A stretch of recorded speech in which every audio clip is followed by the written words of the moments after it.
All right. Hello, everybody. We are back, and I apologize for the technical issues. Let's pretend they never happened, and let's start all over again. This is a very special episode of Now What? Donald Willinger, unfortunately, is not feeling well, so he's not going to be joining us today. I would encourage you to pray for his well-being. I want to welcome Irma Sierra and Rabbi A, Ben Chaim, Veronica Port, Adamir Morales de Luz, Cesar Valderrama, Yehuda Jacobovich, and Don David Brown, and everyone else who is going to be coming in later to join us. Welcome to all of you. This is a very special broadcast. As we've been just trying to get this to happen, we're going to be sharing Rebbe Nachman's dream, The Man in the Center. Rabbi Aryel Nachman ben Chaim, as I'm sure all of you know, is the chief rabbi of the House of Seven Beggars. And he's also the founder of Der Altvig Hasidus. And he is our guest today. And I am looking up here the video that I want to share with you. I can't talk and chew gum at the same time anymore. Rabbi A back a few years ago did a wonderful video on Rebbe Nachman's dream that he did with Adrian Morgan and Richard Ruttenberg and David Budway. The description that he gave to it was the dream of Rebbe Nachman of Breslov from 1804 as recorded by Rabbi Noson of Nimrov. This is narrated by the RANBaCH, which is to say our Rebbe, Rabbi Aryel Nachman Chaim, with music by Richard D. Ruttenberg and David Budway, animations by Adrian Morgan. All the music, narration, animation, and so on is copyrighted and is under the authority of their creators, which you will find in the ending credits. So what we're going to do today is we're going to begin by showing the video to you that was done, The Dream of Rebbe Nachman of Breslov. Then Rabbi A is going to, as he says, unpack it for us. And we're going to have a discussion on this very important dream and its applications for today. This is a fascinating presentation. We did this back in 2011, I think it was, as an iPod, Rabbi and I did. But today we're going to do it here on Facebook Live. And I hope that you will all really be motivated from this. So I want to begin, first of all, by showing the video. And then we will, discuss it with Rabbi A. So here is the video, The Dream of Rebbe Nachman of Breslov.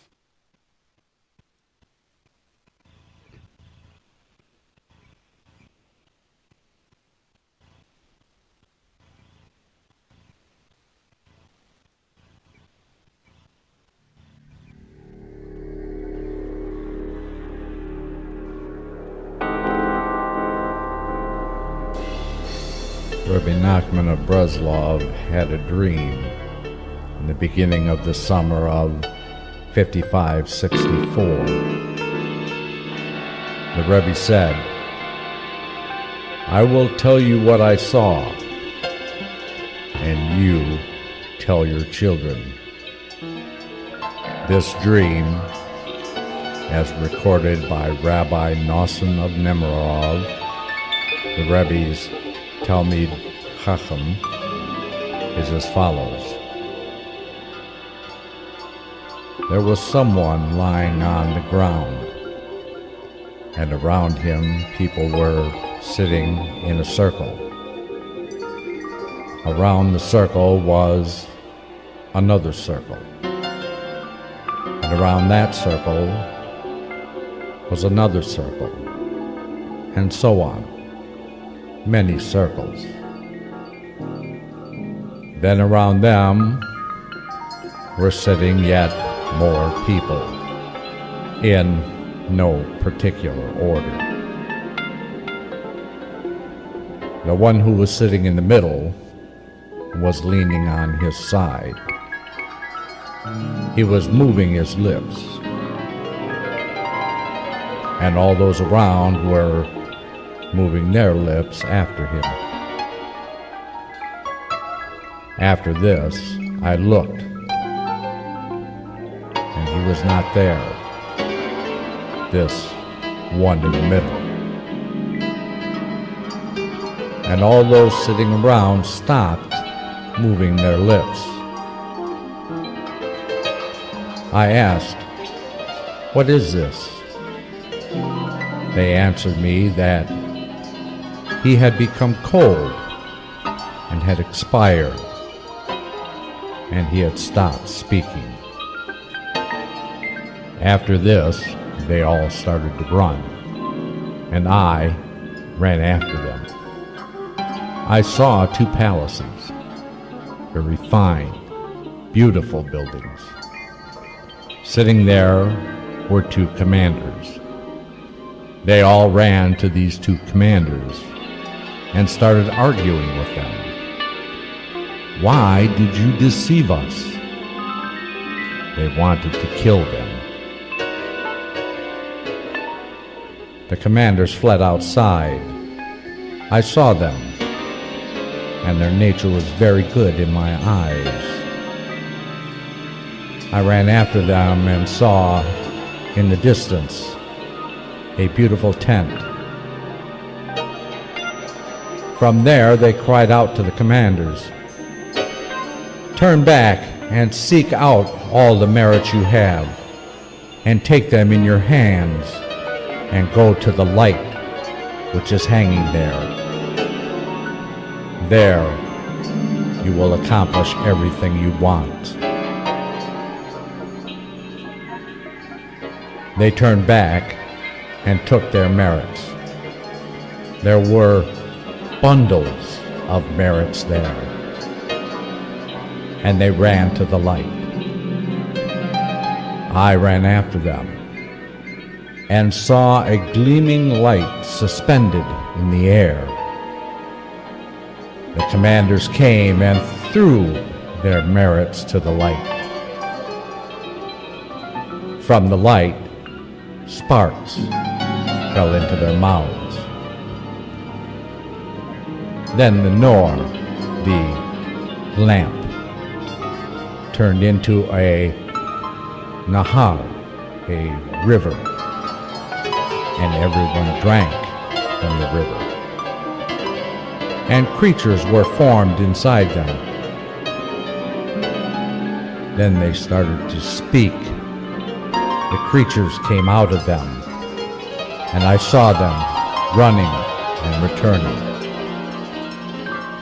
They were neither men nor any kind of animal, just creatures. After this, they decided to go back to their place. But they said, "How can we go back to our place?" Somebody said, "We should send to the one who stands there, holding a sword which reaches from heaven to earth." They said, "Who should we send?" They thought they should send for the creatures. And the creatures went there. I ran after them, and I saw him. He was terrifying. His stature reached from heaven to earth. In his hand was a sword reaching from heaven to earth. It had many blades. One of them was sharp. This was for killing. One of them was for poverty. One of them was for weakness. And there were also many blades for punishment. They started pleading, "All this long time we have been suffering at your hands. Now help us and bring us to our place." He said, "I cannot help you." They pleaded, "Give us the blade for death, and we'll kill them." But he did not want to. They asked for a different blade, but he did not want to give them a single blade. They went back. In the meantime, there was an order to kill the commanders, and they cut off their heads. Meanwhile, the sequence of events returned to what it had been before, namely, that someone was lying on the ground, surrounded by circles of people, and so on. They ran to the commanders. Everything happened as described before, except that now I saw that the commanders did not throw their merits to the light.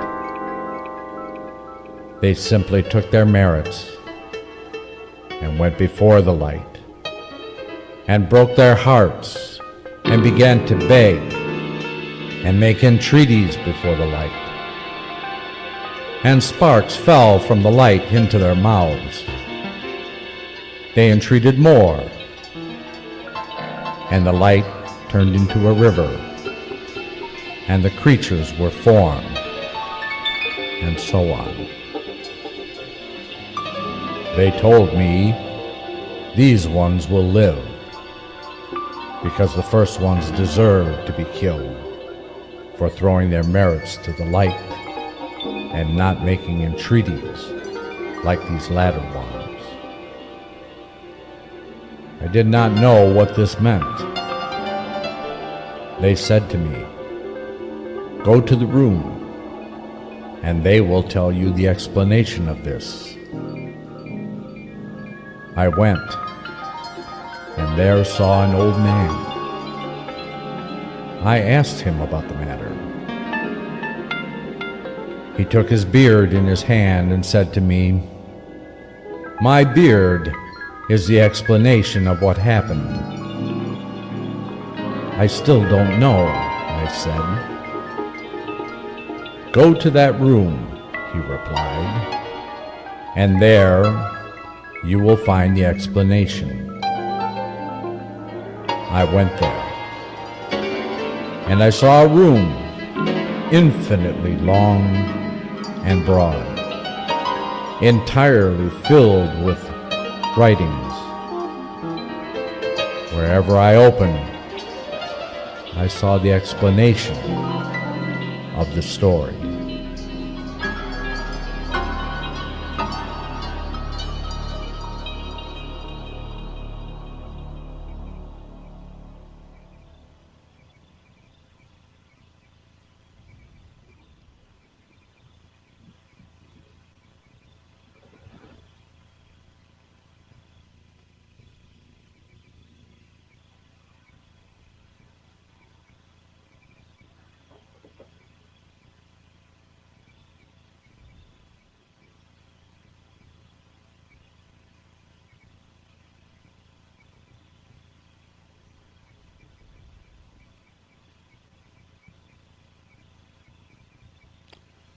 And so this is the dream of Rebbe Nachman of Breslov.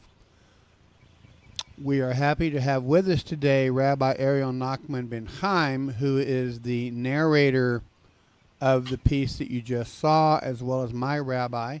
He's also the rabbi of the House of Seven Beggars and the founder of Der Altvig Hasidus.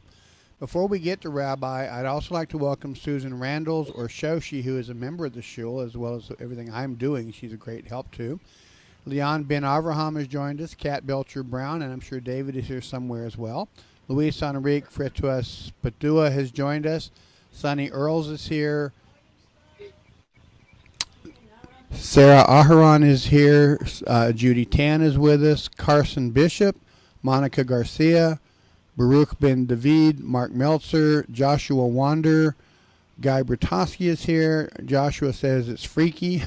That's a good definition. David Deutsch has joined us, one of my dear friends. You're all my dear friends. Mary DeHart has joined us. Sasha Halam Luza is here. My friend Ronnie or Noah James is here. Susan Connor has joined us. And Vicky Stamp says, welcome back, Hara Shlomo, but I do not understand this at all. Well, you will as we continue. Rajiv Rajan is here with us, as is Lawrence Zaslov. So, this is part of the traditional writings, traditional wisdom that we received from Rebbe Nachman of Breslov. Rabbi Aryel Nachman ben Chaim, as a great follower of Rebbe Nachman, will now lead us to help us to understand this incredible and trippy dream. Rabbi, thank you so much for spending your time with us today. I really do appreciate it. I'm glad to be here. Yeah, I see a lot of comments in the chat room saying it's confusing, it's freaky, and yeah, and that's exactly what we intended with the video. We wanted to get this across because it is a kind of confusing kind of a dream, but this is so very important that I decided that I was going to spend some time trying to figure out exactly what this dream was. Oh, actually, Rabbi, if I could interrupt you just a half a second. One more thing. If you would like to read the dream, Rabbi A and I did a audio pod of the dream a few years back. In the chat screen, you will see a link to that retelling of the dream, as well as the entire dream as read by Rabbi A. So you can also read through that as Rabbi is presenting it to you. So I just wanted to throw that out there, Rabbi. I apologize for that. Please continue. Yeah. As I've said before, it's I've been working on this dream on and off for over 20 years now. It just struck me that this was something that was extremely important. The more I worked on it, the more I came to realize that it was extremely important, and I wanted to get it out there. So hence why that video that you just watched was actually put together, was to get people's attention and get them to start wondering about this dream and maybe doing a little more study on it.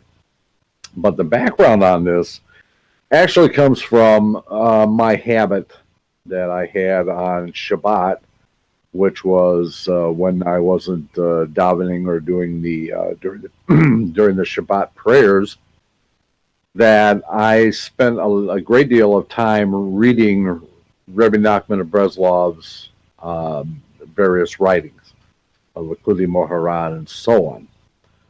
I was reading, I believe it was Rebbe Nachman's Wisdom, which was written by Rabbi Nachman of Breslov, without whom we would not have any of the rabbi's writings, because he wrote nothing himself.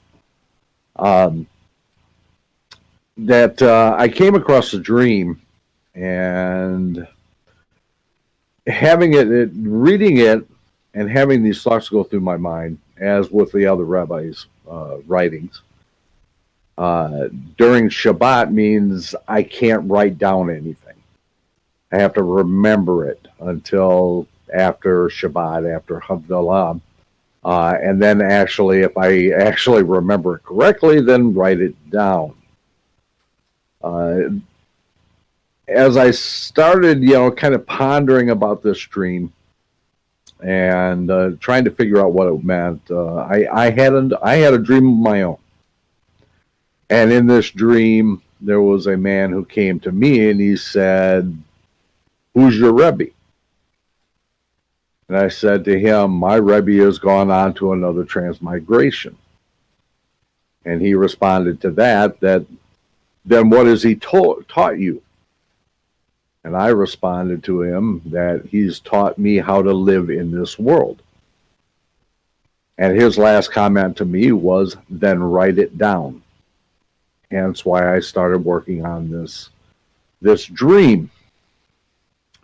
Now, first of all and foremost, we have to understand that this is just more than an enigmatic dream. As trippy as it looks on the video and how it reads, There's much more going on here. Just like many of Rebbe Nachman's stories, the more you peel it, like an onion, the more you peel it, the more you find out. I've come to understand through my research on this and my writings is that what this is it's a warning and a prophetic dream.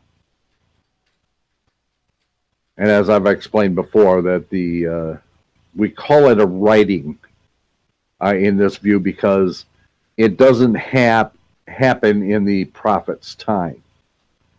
As we see with the other prophets, the writings of the prophets, it all comes to happen during their lifetime, except in the book of Daniel. In the book of Daniel, Daniel is listed among the writings because from chapter 10 on, those things are not going to happen into the future. So they can't be counted as prophetic because you don't know if they actually happened or not.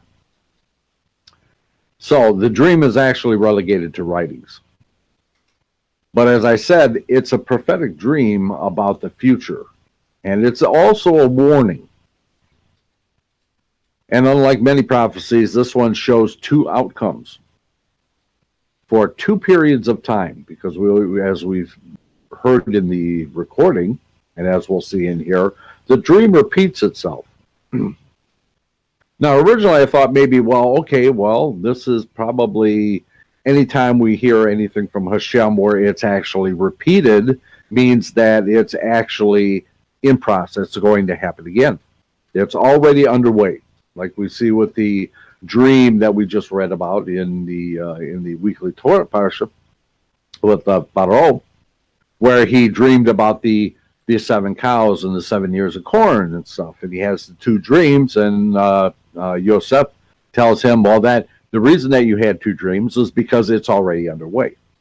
Now, that's originally how I was looking at this, and then I realized this is completely wrong, because when it repeats, there's a difference. So this had to be two different time periods. The different outcomes are actually based on the actions of the Jewish people themselves and those who lead the Jewish communities, both in the spiritual realm and in the secular and social realm. So, as we know already, the dream was that Rabbi Nachman had this dream in which would be the Hebrew year, the Hebrew year 5564, which is 1804. So let's start to unpack this dream and see if we can come to some conclusions here, or at least get some hints as to what's actually going on or what was going through my mind when I was studying this. So let's start with the first part of the dream. There was someone lying on the ground, and around him people were sitting in a circle. Around the circle was another circle. And around that circle was another circle, and so on. Many, many circles. Then around them were sitting yet more people in no particular order. Okay, so at this point, we're not going to concentrate on the person who's lying in the center. That person is very important, but it's more important to understand what these circles represent. So, as I look at it, the circles represent the various branches of Judaism. The circles nearest to the center represent the Dekim and the Rebbes, the rabbis, the righteous individuals. The next ring are those who study the Torah and the Talmud and the writings to gain understanding and to teach and so on. The next ring are those who try their best to observe the laws and say their prayers daily and so on. And as we move to rings that are farther away, they represent people who are maybe less observant, maybe a little less educated in the writings and stuff like that. And then finally, we come to those people who are sitting in what's in the dream says no particular order. These represent those people that are religiously unaffiliated, the humanistic and secular Jews. Now, when we tried this the last time, I believe, Shlomo, you actually had a comment about or a question about this. Yeah, I was wondering, and I loved your answer, by the way. For those who didn't see the earlier part, we had some technical problems. We're having to do this over again. You're using the word branches, and so my question was, would these be the same as movements? Yeah, and the reason that I use the term branches, and as anybody who knows me knows that I'm of the opinion that a Jew is a Jew is a Jew, and that's all there is to it.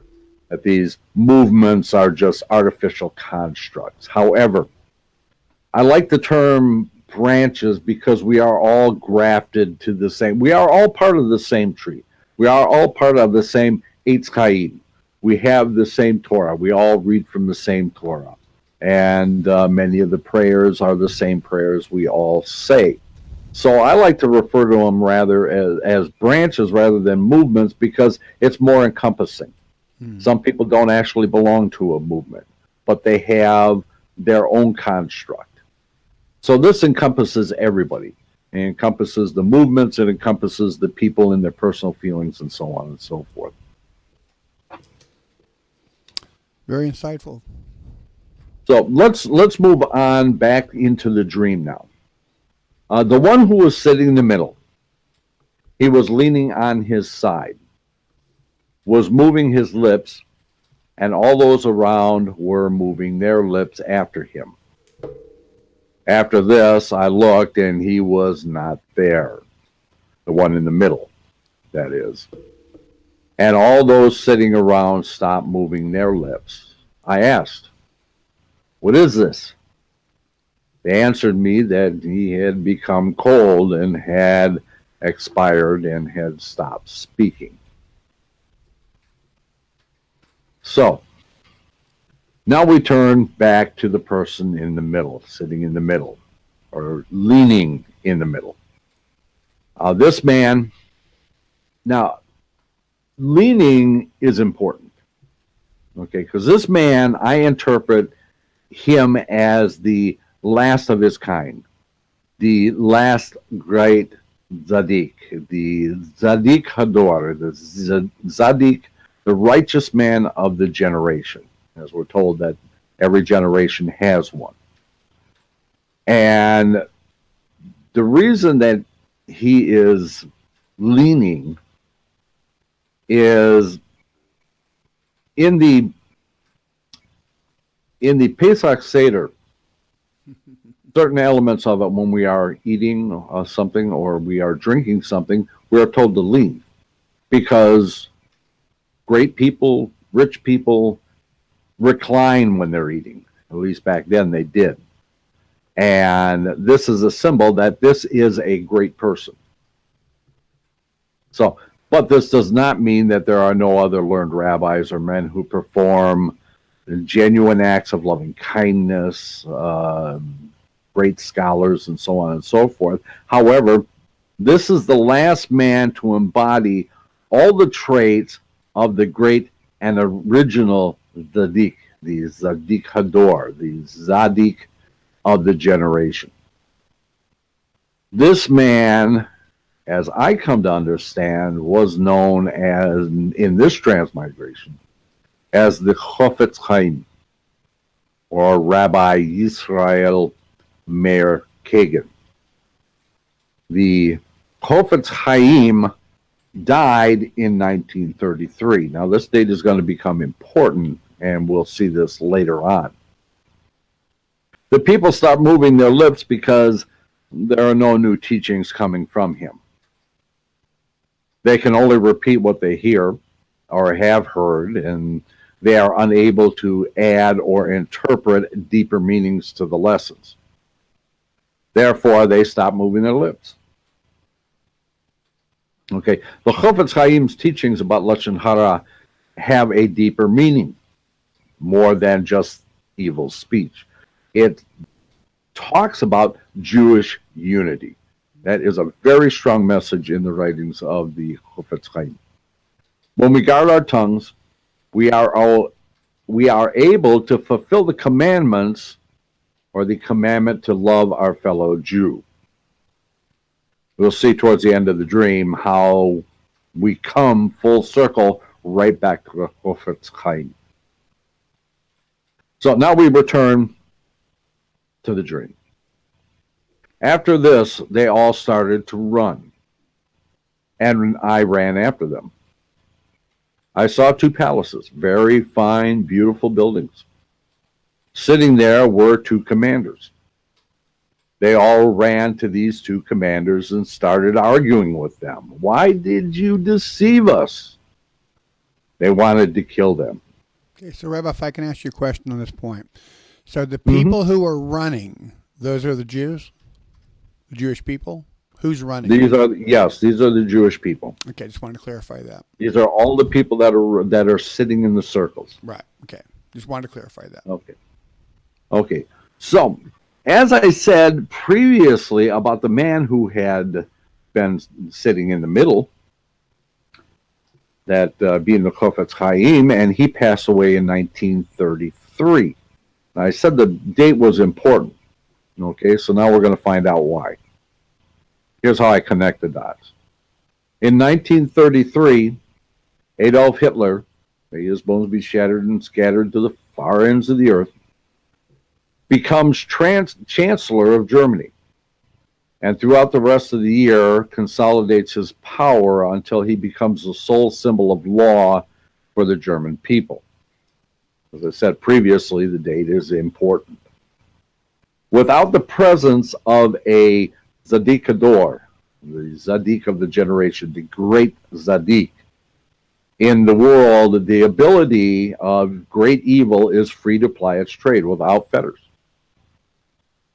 Anti-Semitism is given license and legitimacy by the government and runs rampant. Now, throughout Europe during this period of time, going back to the 1920s, maybe just a bit earlier than the 1920s, anti-Semitism was rampant in the world, throughout the world. And it did not have, until this point, it didn't have the force of law behind it. I was commenting earlier that even in the United States in the 1920s, there was actually a bill that was before Congress, before the House, that to remove the citizen rights from the Jewish people, to basically to declare them as non-citizens, as enemy aliens in the country. Now, Baruch Hashem, that never did happen. It never came out any farther than a bill. However, that bill was the basis for, later on, 1936, I believe, the Nuremberg laws were actually that one that was passed in the, or was put forth as a bill in the United States, was actually used as the core document for the Nuremberg laws later on in Germany. Okay, again, I must stress that that it is the presence of the great Tzaddik that keeps evil in check. Now, this does not mean there are no worthy Rebbes or rabbis or sages or people performing acts of loving kindness and so on and so forth. As we have seen, that there are great people still in the world. However, these people are not able to stop the terror because they are not united in their cause. That's why I said earlier that the Chofetz Chaim's readings had a deeper meaning Jewish unity. And oftentimes, as they are directly hindering the efforts of each other because of political, theological, and personal differences.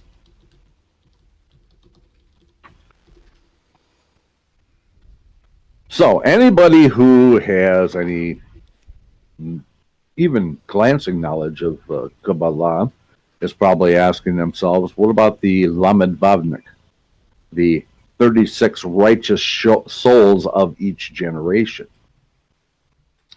Well, because of the presence of this such a great evil, many of the 36 righteous souls of the generation present during the period are quickly used to save lives and to confound and hinder the evil early in its formation. This is to give the world the opportunity to take a stand. God never just blindly strikes. He gives people plenty of time, plenty of warning. So, again, as I said, this is to give the world the opportunity to take a stand to dispel this great evil before it can consolidate its power. The rest of these 36, these righteous souls, have worked to accomplish throughout the ensuing darkness to ensure the survival of the remnant of Bnei Israel, the house of Israel. Now, I said, as we read in the dream, the people go running. They go running to these palaces.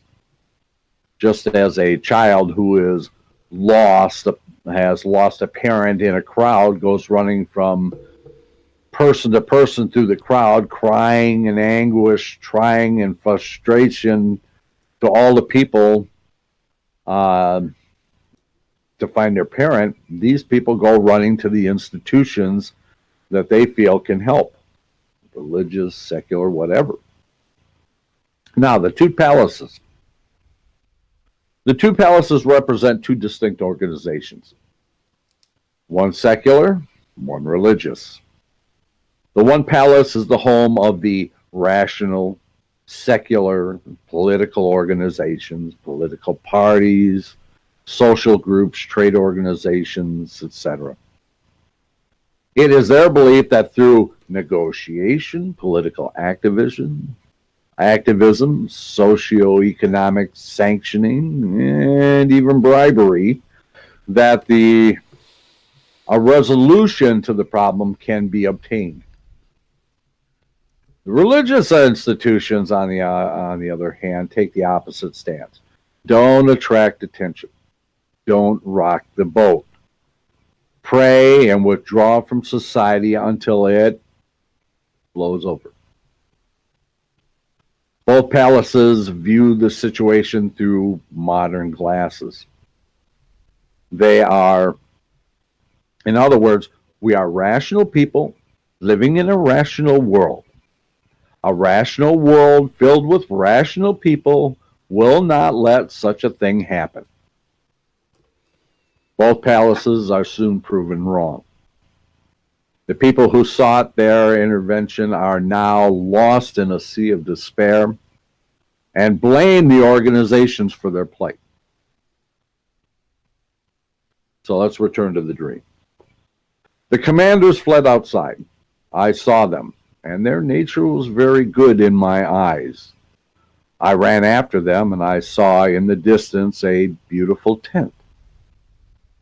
From there, they cried out to the commanders, "Turn back and seek out all the merits you have and take them in your hands and go to the light hanging there.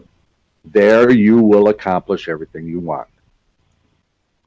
Okay, so these commanders are the representatives and leaders of the two palaces, the two types of organizations. Rebbe Nachman notes that I saw them and their nature was very good in my eyes. These people have tried with all their heart and best intentions to stop the coming storm. Their standing in the community, their great weight of responsibility, and their desire to save their people has left them vulnerable to being used by the Nazis. Thus, the Judenrat were forced into being. The beautiful tent is an allusion to the Mishkan in the wilderness, where the where the presence of God dwelled among the house of Israel during the Exodus and until the establishment of the Holy Temple in Jerusalem. The Mishkan in the wilderness exists then, and it still exists today for the Jews of the diaspora, right up until this very day. This was well understood by Rebbe Nachman. The tent is inhabited by the great rabbis, the Hasidic masters, the Kabbalists, the sages. Through their teachings and writings, they gave the commanders the answers to saving the Jewish people. Present yourselves before God, the light which is hanging there. Unfortunately, the commanders misunderstand the answer. Turning back to the dream, they turned back and took their merits. There were bundles of merits there, and they ran to the light. I ran after them and saw a gleaming light suspended in the air. The commanders came and threw their merits to the light. From the light, sparks fell into their mouths. And the nor, lamp, turned into a nahar, a river, and everybody drank from the river. And creatures were formed inside them. When they started to speak, the creatures came out of them, and I saw them running and returning. They were neither men nor any kind of animal. They were just creatures. Hey, Rebbe, if I could cut you off at this point. The term, not cut you off, but the term merit, we Jews use it all the time. It's not common for other people to use the term merit in the way we use it. Maybe you could explain more what it is that they were throwing into the light. The merit, well, I will get into that. Okay, well, never mind. All right, never mind. So, okay. No, it's a good question, and that's why I address it right away. Okay. The merits that they take are the works of the Jewish people, both spiritual and secular. The commanders throw them to the light. Metaphorically, throwing their merits in the face of God as if to say, here are all the things we have done for you in this world, as you have commanded us, now do something. The sparks that fell into their mouths are inspiration, and the creatures are words that can be used to encourage the Jewish people and persuade and convince the governments and people of the world to act against injustice. Now, does this answer your question about the merits? It does. Merits are basically bundles of good actions that you might claim that you have some responsibility for when in fact you don't, because it's all from Hashem. Well, you may actually have some. Nothing ever happens to us until we merit it. Right. So we have to merit it for something to have action. However, it has to be done with humility. That's why I make a big issue about making an emphasis on throw their merits. Right. They throw their merits into the light. Excellent. Basically, throwing them into God's face and saying, here, we've done our part, you do your part. Right. Excellent. Thank you, Rabbi. That's perfect. Okay. So the river is the speeches that the leaders take back to their people and present to the people of the world. Words are formless until the right intention is placed in them. Now we can go back to Bereshit to find this out, because in Bereshit, Hashem brings all the beasts before Adam. And Adam names them. That's why it says these creatures had no form. They were not men, they were not animals, they were just creatures. Right. Bereshit is Genesis, for those who may not be clear. Yeah, Genesis. And when Hashem, God brings the animals to Adam, they have no attributes. They have nothing. Until Adam gives them a name, they have no attributes. It is only by their name that they gain their attributes. Right. So this is the same thing that we're talking about here. Words are formless because they haven't been given the right intention. All right, excellent. If I could, Rabbi, Robert Pulliam, Marshall Rice, Paul Corius, Lily Coopers, Joshua Odingwa, Baruch Eleazar, Kelsey Lynn Kramerich, and my dear sister and friend Maria Kopaka have joined us since we began. For you guys, I'd just like to let you understand what we're doing. Rabbi is discussing a famous dream of Rebbe Nachman of Breslov known as the man in the center. Please continue, Rabbi. Okay, so as I said, without the right intention, they're formless, Right. Useless. The intention, unless the intention is right, the words are meaningless and they fall on deaf ears. So now we're returning back to the dream again. After this, they decided to go back to their place. But they said, how can we go back to our place? Somebody said, we should send to the one who stands there holding the sword which reaches from heaven to earth. They said, who should we send?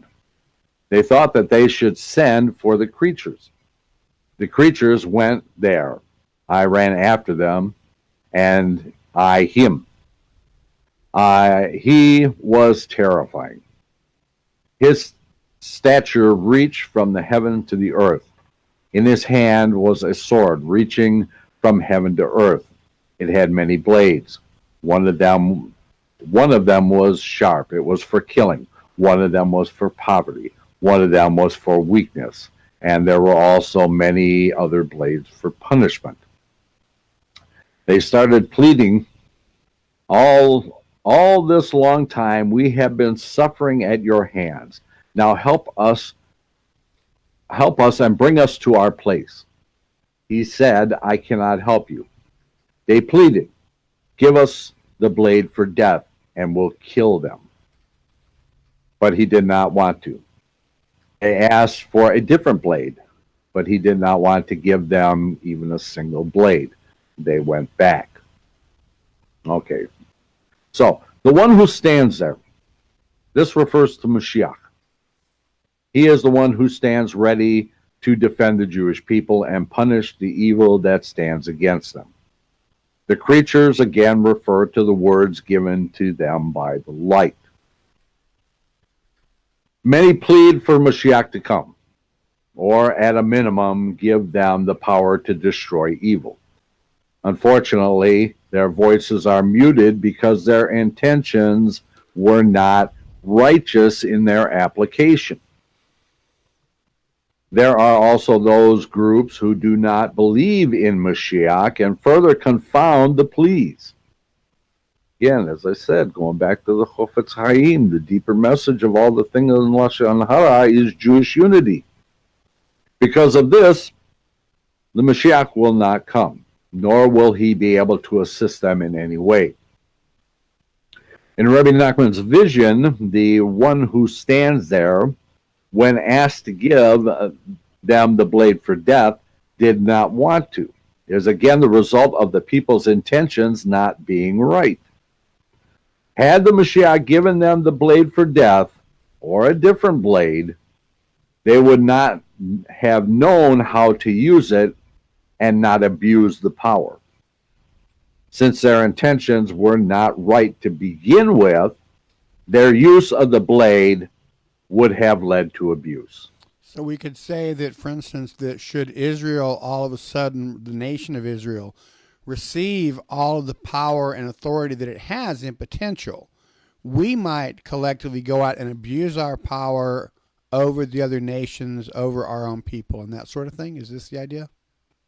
Yeah, actually, yes. And there is the statement in the Agidah, I think it's actually in the Talmud, that actually talks about why was the Torah given to the Jewish people. Mm-hmm. That's what I was thinking about. And one of the reasons they said was to mitigate their warlike behavior. So that the Jewish people, or the Hebrew people, as we have seen from from Abraham Avinu, Abraham our father, who chased the 5 kings all the way across the land, all the way up past Damascus, and slaughtered them with, what was it, 300 people? Mm-hmm. 5 armies against 300 people, and he massacred them all. Well, the Torah says that had the Jews not been given the Torah, no nation could stand against them. And, of course, we know what usually happens in that case, abuse of power. Right. So, again, direct correlation to what we're saying here. Had they been given one of the blades or the power to punish or the power for death, more than likely they would have abused it because they didn't know how to use it and they didn't have the right intention when they asked for it.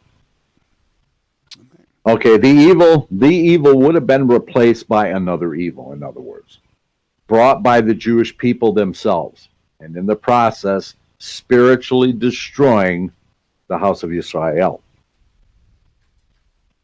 So we return to the dream. In the meantime, there was an order to kill the commanders, and they cut off their heads. Now, this does not mean that they literally cut off their heads. It means that they were removed as heads of the community. Now, I draw this from Judah, after Yosef had been sold. If we go back to Bereshit, or Genesis 38, verse 1, now it came about at the time that Judah was demoted by his brothers, and he turned away until he came to an Adulamite man named Hira. The commentary tells us from Tachuchim Buvar, Vaishev, folio 8. Now it came about at that time. Why was this section placed here when it interprets the section dealing, when it in the section of the Torah dealing with Yosef, to teach us that Judah's brothers demoted him from his high position when they saw their father's distress. They said, "You told us to sell him. Had you told us to return him, we would have obeyed." Okay, so we're going to go back to the dream now. Okay. Meanwhile, the sequence of events return to what they had been before. Namely, someone was lying on the ground, surrounded by circles of people, and so on. They ran to the commanders. Everything happened as described before, except now I saw the commanders did not throw their merits to the light. They simply took their merits and went before the light and broke their hearts and began to beg and make entreaties before the light. And the sparks fell from their from the light into their mouths, and they entreated more. And the light turned into a river, and the creatures were formed, and so on. This is where the interpretation ended for about a couple of years originally. I thought it was to show that the outcome could have been changed if the intentions were right. In my heart, I hesitated to write further. I came to the realization that the outcome could not be changed. When I was notified of the death of Rabbi Yitzhak Kaduri on the 29th of January in 2006, my thought process took a different course. I have come to the conclusion that the second part of the dream is another time period where similar circumstances would lead to very different results. Make no mistake, the terror and the darkness of the previous iteration of the dream will be no less traumatic. In fact, it may be even more traumatic. Explain your comment, if you would, about Rabbi Kaduri. He is such a man who's been such totally blasphemed. It's unbelievable. Rabbi Kaduri was a very great mystic. He was a Kabbalist. He was probably the greatest Kabbalist of our generation, and probably going back to Isaac Luria, probably back to Isaac Luria, probably one of the greatest Kabbalists. He understood the mystical meanings behind things. I lived very quietly.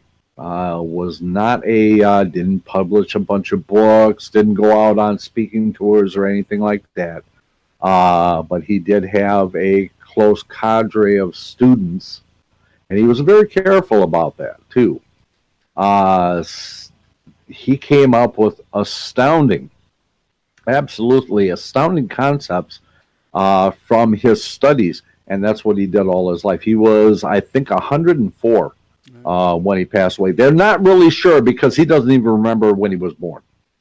I guess when you live that long, one day just kind of runs into another, But he was a very great Kabbalist, and all the things that have been talked about him are complete nonsense. They're fabrications, in many cases, just straight out and out lies. Right.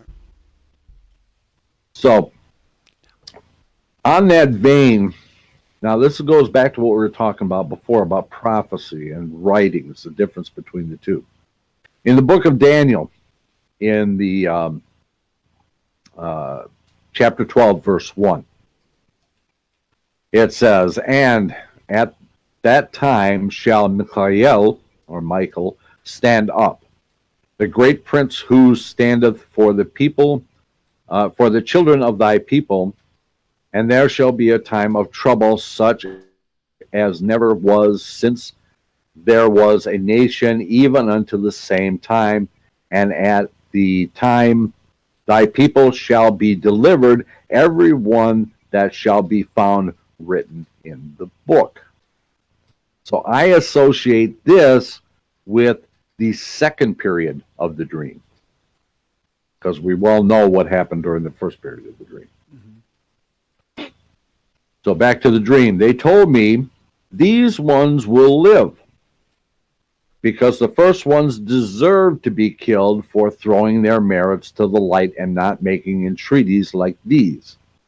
I did not know what this meant. Again, we turn to Daniel. Daniel, chapter 12, verse 8.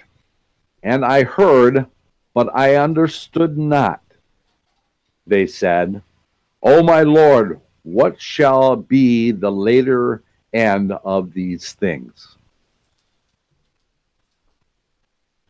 Returning to the dream, they said to me, "Go to the room, and they will tell you the explanation of this."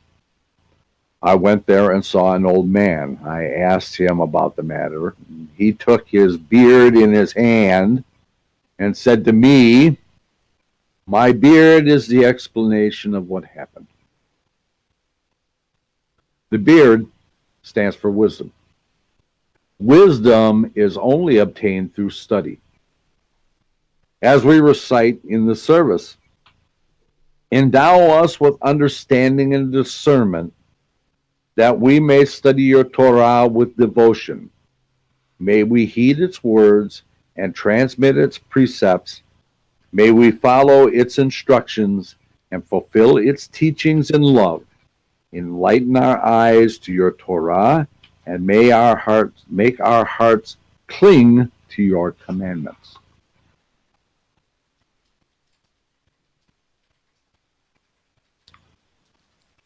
From Chabad, Maimonides teaches that the reason the Torah forbade the destruction of the beard is because shaving was practiced as ancient idol worship, or practiced by ancient idol worshippers. In addition, the Kabbalist text attaches great importance to the beard, teaching that the 13 locks of the corners of the beards. This was also true in Eastern Europe, where the vast majority of Jews grew full beards until the middle 19th century. With the winds of enlightenment spread over Eastern Europe, many people felt that wearing a beard labeled them as backwards and old-fashioned. Many Torah leaders, including the Chofetz Chaim, protested this change. Hasidim were in general less swayed by modernization taking place around them, as is evident in their dress. Therefore, they, for the most part, did not feel compelled to shave their beards. In addition, the Kabbalistic reason mentioned above made the practice of growing a beard much more precious to them. I also extend this to the peyot. The peyot extend from the head to the heart, joining judgment and mercy. Both must be joined in order for justice to exist in the world. Judgment without mercy is not justice, just as mercy without judgment is not justice. The beard also represents the law. By wisdom, we come to adherence of mitzvot, not because we fully understand them, but because we understand that the mitzvot cannot be measured in its importance. Therefore, we must keep them all as they were the most precious of jewels. I still don't know, I said. We're returning to the dream now. I said, go to the room, he replied, and there you will find the explanation. I went there and saw a room, indefinitely long and broad, entirely filled with writings. Wherever I opened, I saw the explanation of the story. The room, indefinitely long and broad, refers to all the teachings of Judaism. The Torah, the Tanakh, the Talmud, the Zohar, the Tanya, all the writings of the sages, the rabbis, and the teachers of Israel. The room, infinitely long, also refers to the levels of Torah. There are 3 to 5 levels of the Torah that we can understand in this world, i.e., the plain meaning of the text, the deeper meaning of the text that we derive by the letters and the spelling of the words, and the mystical meaning of the text, and so on. However, in the upper realms, there are many, many levels of the Torah, 50 by some rabbinic count. That is why even after we pass from this transmigration of the soul to the upper realms, Torah study continues. Everything we need to know and understand so that we may place our merits before the light and make entreaties is also written down for us. It's all there. So that we may merit Mashiach. May he come soon and in our days. Amen. And as Hillel the elder said, that which is hateful to you, do not do to your fellow. That is the whole of the Torah. The rest is the explanation. Go and learn. Amen. Go and learn. Thank you, Rabbi. Let's jump back up to the next to the last paragraph of the dream, if we could. It says, they ran to the commander. Everything happened past tense, as described before, except that now the commanders did not throw their merits to the light. They simply took them out. And I'm wondering, this use of... Actually, no, I'm sorry. Let's go to the last paragraph. It's directly related to this. Last paragraph. He took his beard in his hand and said to me, my beard is the explanation of what happened, past tense, of what happened. We know that the exodus of Israel happens in every generation, and that based on knowing what happened in the day of Moshe Rabbeinu, it helps us survive what's happening today. Is this a reference to the first half of the dream of things that happened, pointing us to the present happenings of the dream in our lifetime and perhaps into the future? Because this would sort of seem to go along with what you're saying. I believe so. I think that's what it's trying to say is that, the information is there. It has always been there. If you understand the past, you will be better prepared. No, number one, you will understand the present, and you will be better prepared not to make the same mistakes again. So, Therefore, hence why we continue to read the Torah. We read the Torah, we learn, so that we don't repeat the same behaviors that got us into those incidents like the golden calf, the incident with the spies, and so on and so forth. The incident with the spies is a perfect example of not having the right intention. right. And look what happened. We went in, we sent the people wanted spies. Moshe Rabbeinu said, okay, let us send spies in. Asked Hashem. Hashem said, hey, That's what they you do whatever you want. If you don't believe me, then do whatever you want. We saw what the reactions were, or what the consequences of those actions were. We ended up in 40 years and wandering in the wilderness. And throughout this, we saw that wherever eye opened, I saw, and so on. The eye is Rebbe Nachman himself, Yes. as the beholder of the vision. But are we to take this dream into our own consciousness and read this as though wherever I saw the light, and so on, so that we are personalizing the whole thing? Or are we supposed to stay somewhat at arm's length listening to the Rebbe? I think it might be a combination of both. And I get that. I draw that conclusion from what Rebbe Nachman actually said in Likutei Moharan, where he talks about when you go to study something, the first thing that you do is you read it just for the simple, plain meaning of the text. You don't try to read into it. You don't try to derive any answers from it or anything like that. Just read it for the plain meaning of the text. And then when you go in to read it again, read it at a little deeper level. I think that's exactly what he's trying to get to here. Say, first, you have to just read it for the plain meaning of what it says. Once you get to that point, then you can start looking deeper and deeper into it. So that, and I mean, even as we're going through this today, and I haven't actually picked this up and worked on it in a while. I mean, I'm reading it now and I'm going click, click, click, click. There's other things here. There's other things here to put in. Right.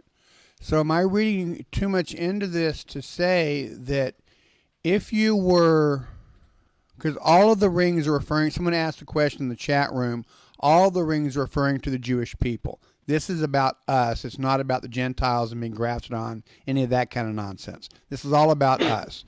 So am I correct in understanding that if I am on the far outskirts of the ring where I am not ordered at all, where I'm just sort of floating about, that I am being drawn, I should, if I'm serious, be drawn consistently inward towards the initial rings of observance, and then preferably even to the level of becoming a Tzaddikim. But I'm trying to draw in, because the question comes, because then they go after the commanders, and that would seem to contradict that. Am I supposed to transcend this whole process? Well, I think what we're seeing here is that all of them, all the rings, even the people that are out on the outside in no particular order, are still part of the one. They're still part of the Jewish people. They're still all Jews. Now, is everybody going to be a Tzaddik? No. Is everybody going to be at the same level of observance as the next person? No. They're still all Jews. So, I think what it's trying to say is that we have to get to the point, regardless of what ring we sit in, we have to realize that we're still all part of the same people. And the only way we are still all Jews, and we still need to behave as one people. And if we want to see our liberation from Messiah, we all have to go into that same long room. with Torah and study and that type thing. It doesn't really matter how you identify yourself. We all need to go into the same. I mean, you room. can walk into a library and there is massive amounts of books there.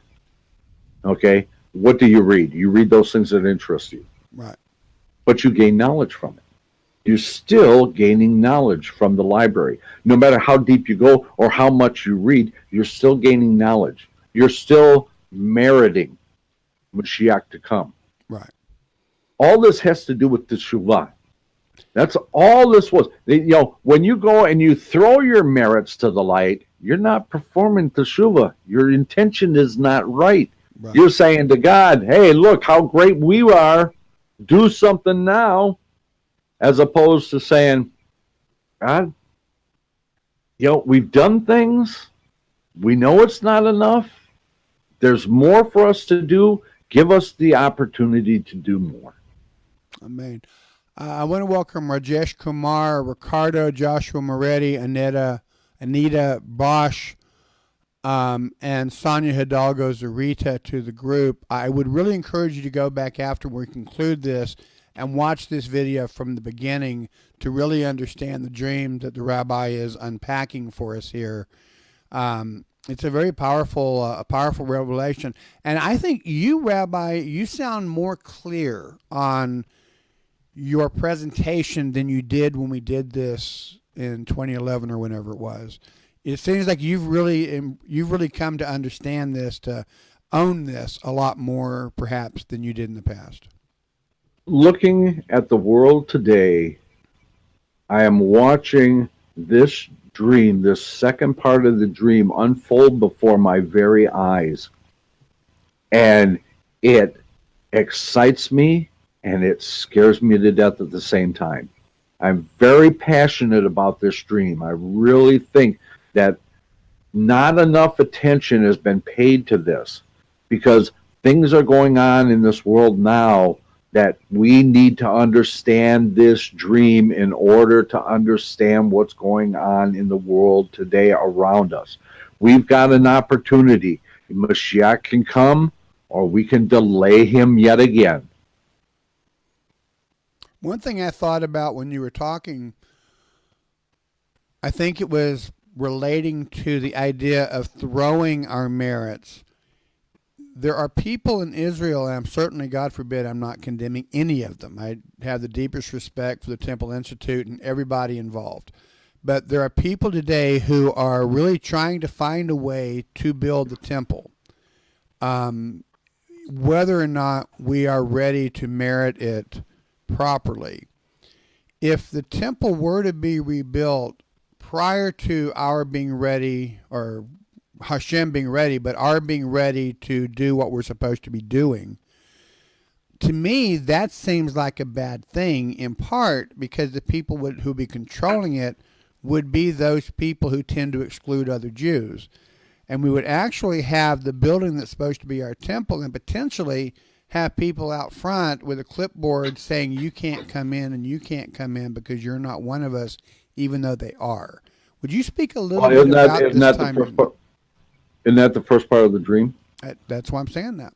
The intention wasn't right, and the people who had the creatures that were within them running back and forth, they deserved to die. That's right. Because their intention wasn't correct. That's right. That's what I say. We don't learn from this, we are going to repeat it in just the same fashion. That's right. Or it'll have a different outcome. Hopefully, we will all wake up, which I believe is what the dream is actually coming to conclude. It's saying, this is going to be bad. Guys, if you think the Holocaust was going to be bad, no, that wasn't bad. This is going to be bad. However, the outcome is going to be completely different for you this time. So back in 1948, we had a number of Jews, especially among the Orthodox. A lot of people are surprised to hear this, who were adamantly opposed to reestablishing Israel because they felt that we were not prepared for that. We were not ready for that as a people. And they sincerely believed, and we have texts we can show that maybe they weren't correct, but they had texts they could show saying that nation should not be restored until the coming of Mashiach ben David. There is no, correct me if I'm wrong, but there is no guarantee that the Israel that exists today is going to be successful in the long run. We've had short-term kingdoms of Israel before, and they ended. There's a lot of people who post to my websites telling me the things that God will never allow Israel to fall, and yet Israel, to a good degree, is not looking to Hashem. They're looking to create a secular nation. I will quote you from one of my very favorite rabbis, also a baseball freak, Rabbi Noah Schiller, who said that, is this going to be the final iteration? I don't know. It may not be. But he goes on to say, I hope it is. I pray it is. And I'm doing everything within my power, including risking my family's life on the fact that it will be. Amen. But we don't know. We don't know. Exactly. And we will not know. God forbid something should happen, but there's going to be an awful lot of people, like after the Holocaust, many of the people who survived it lost their faith. They lost emunah. Why would Hashem have allowed something like this to happen to us? That's a valid question. And should, God forbid, the current reiteration of the nation fall, it would have a similar impact upon people, because a lot of people, especially people of a particular other religion, are taking this as a sign that maybe we were wrong about the Jews, or maybe this is the process of prophecy fulfilling. We need to support Israel, and we need to work for Israel. We need to try to make this be the Israel of prophecy. If we don't work at it, we don't merit it. It's as I've said it many, many times. Prayers without actions are empty vessels. God never acts until we act first. In the ark back here, in the Aron back here, where the Torah scrolls are, there is a small pebble in there. You know where that pebble came from? You told me before, but tell us. Came from the Temple Mount. In an act to say, we're preparing the Temple Mount for the rebuilding of the third Beit HaMikdash. May it come soon in our generation. Yeah. We have to act. We have to act like this is going to be the establishment of Eretz Israel again. Mm-hmm. If we don't act like that, then it won't be. That's right. That's right. If we act that way, it will be. So when we look at the dream, you're saying that you are seeing these things coming about. What can we do as individuals to bring about the coming of Mashiach, to bring about the third temple, to bring about the foretold, prophesied final version of Israel? What can we do? You do whatever is in your power and within the talents that Hashem has given you to do. Why do I run the House of Seven Beggars? Do I need that kind of source in my life? No. I mean, it costs me out of my own pocket about $3,000 a year to run the shul. Why do I do it? Because I don't want this to happen. That's why I'm doing this. Amen.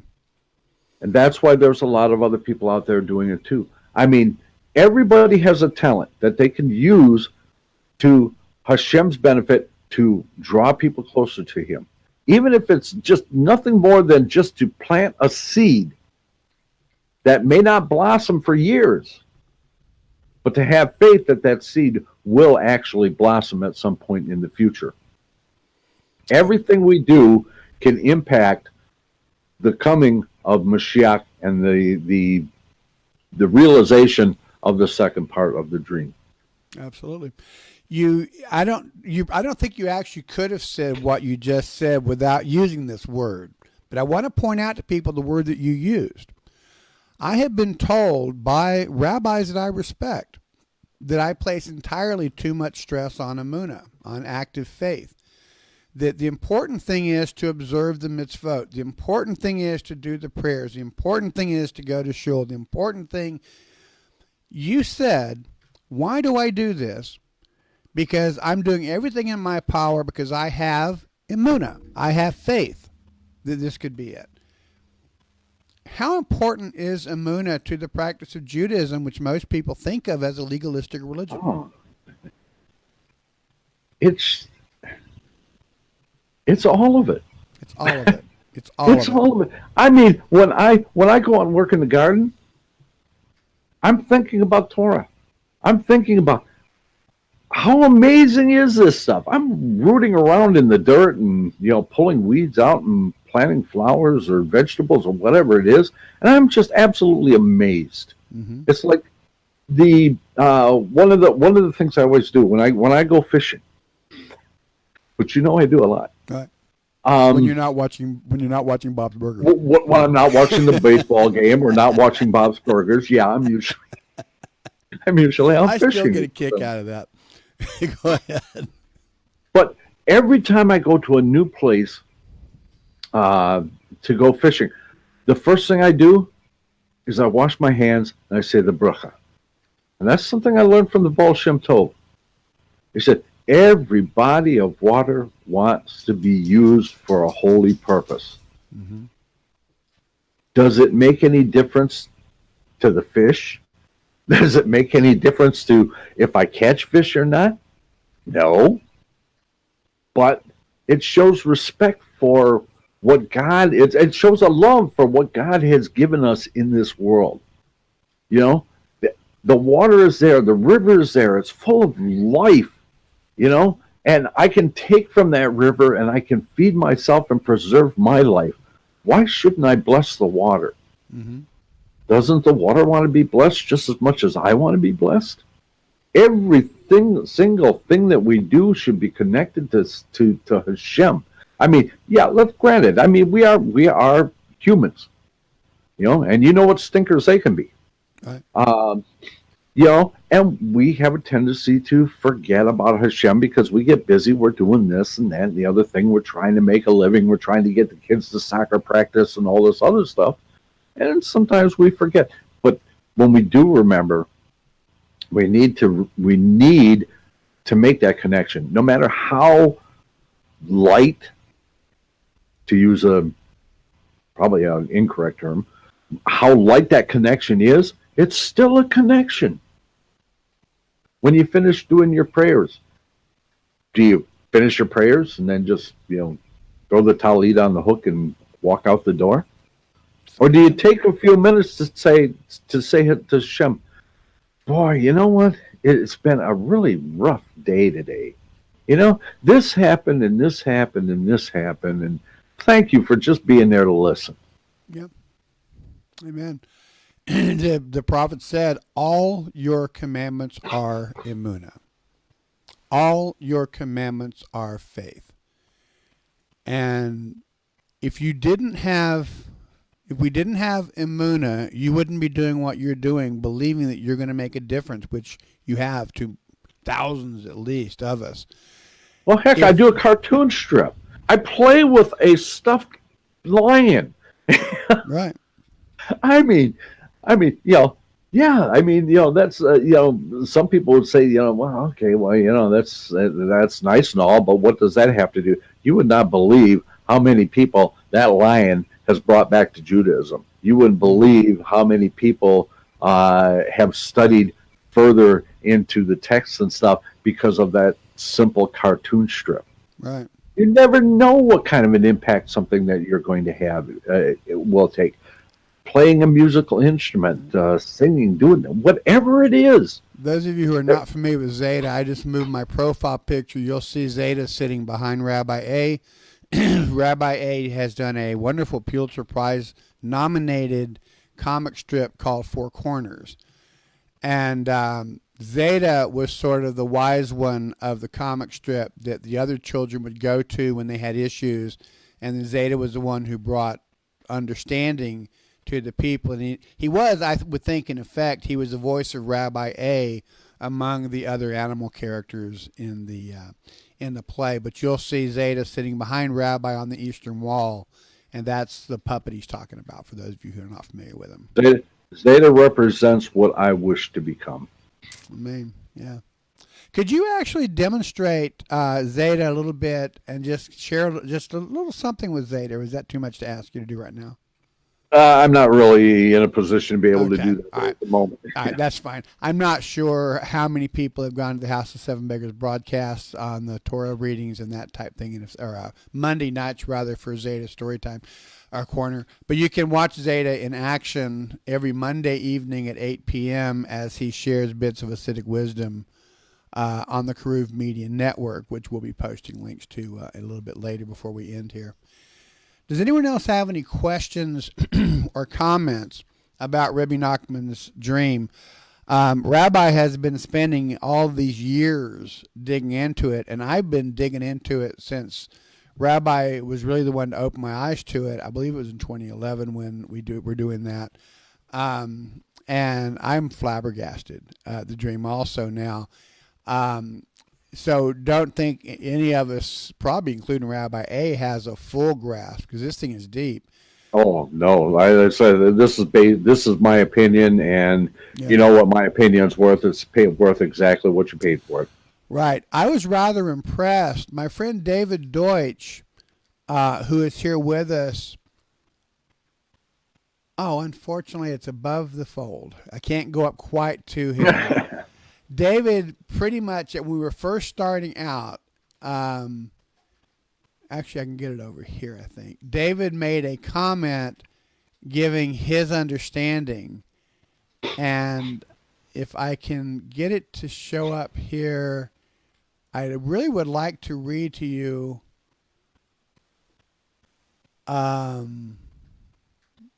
what David said. While you're looking for that, I'm going to be able to. Go ahead, Rabbi. Well, let me say this, is that now I've talked about this about the Kabbalistic texts before, that what you see is based on your position.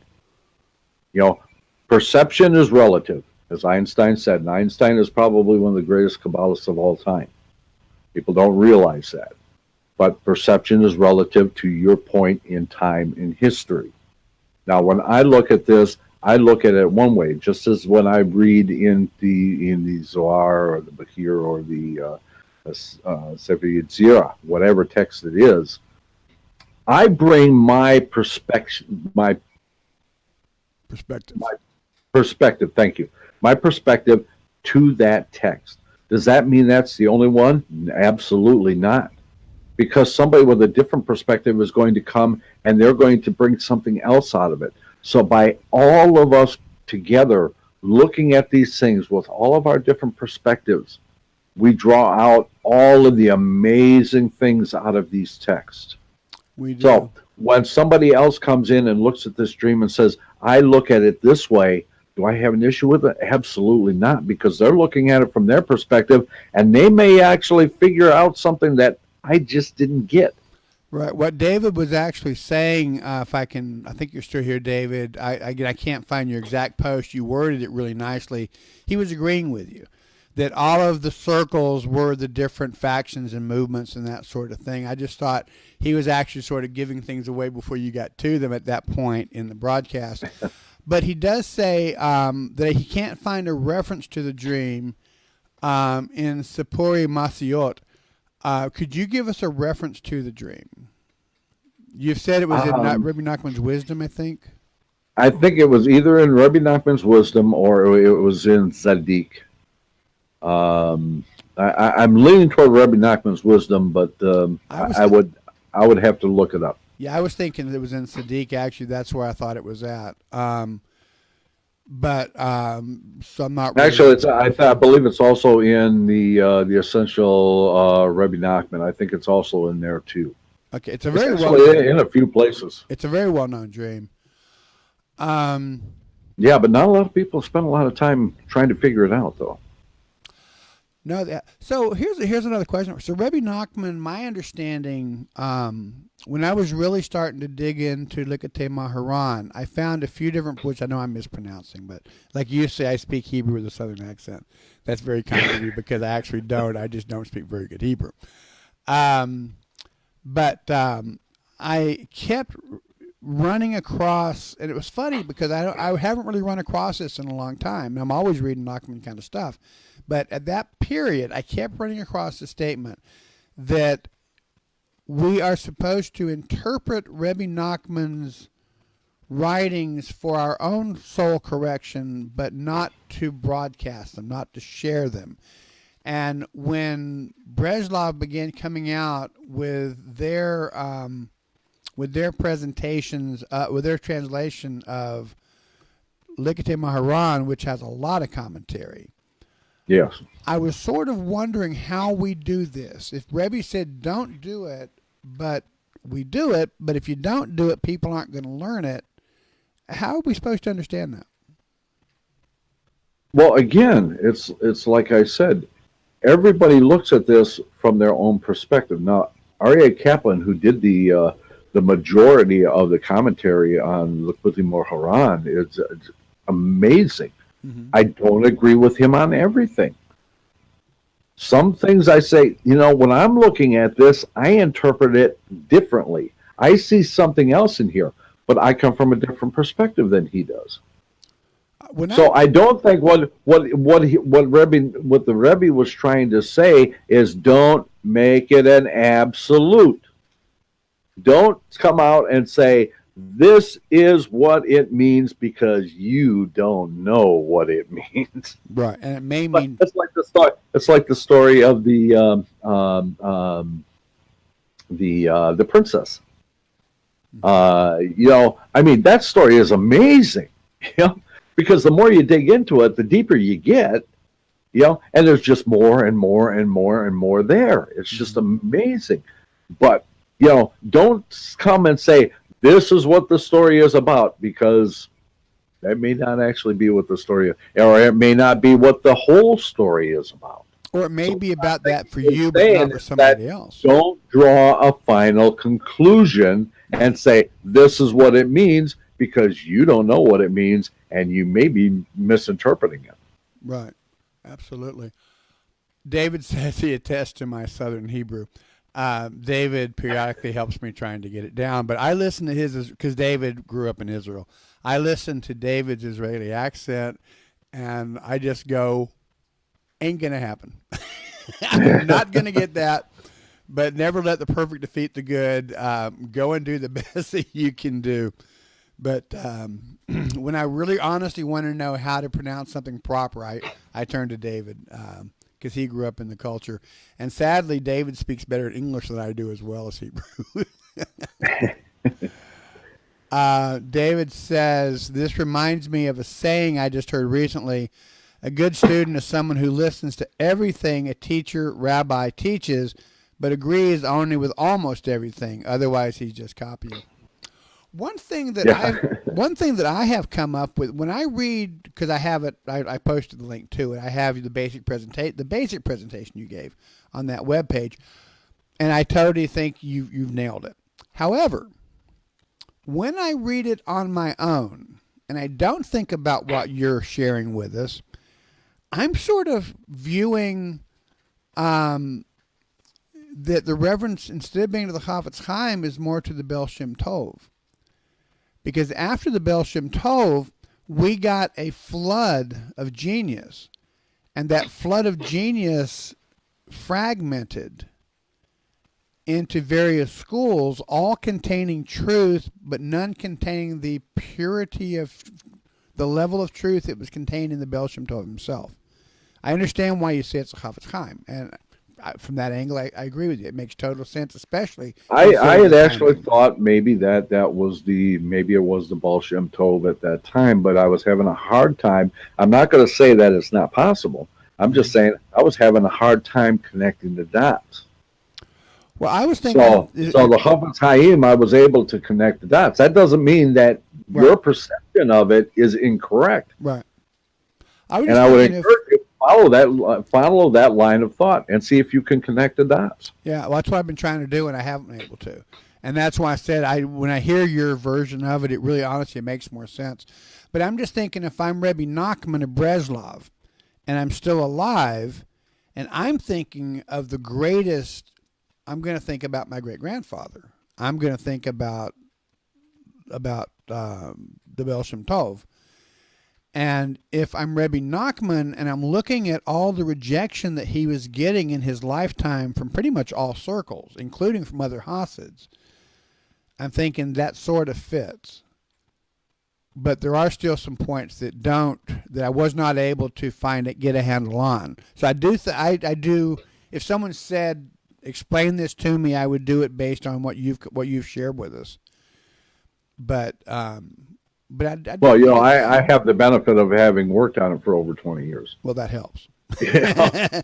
If you worked on it for 20 years, you would probably be able to make those connections. And right. and again, like I said, okay, you bring a different perspective to it, and between the two perspectives, we can look at this and go, maybe there's something here. Maybe this is where we're supposed to be going. Maybe rather than going over here, we should be over here. Yeah. Because everything that the Chafetz Chaim was doing, as far as stressing the importance of not prejudging and not condemning and all these things, from my understanding of the Baal Shem Tov, is what he was doing.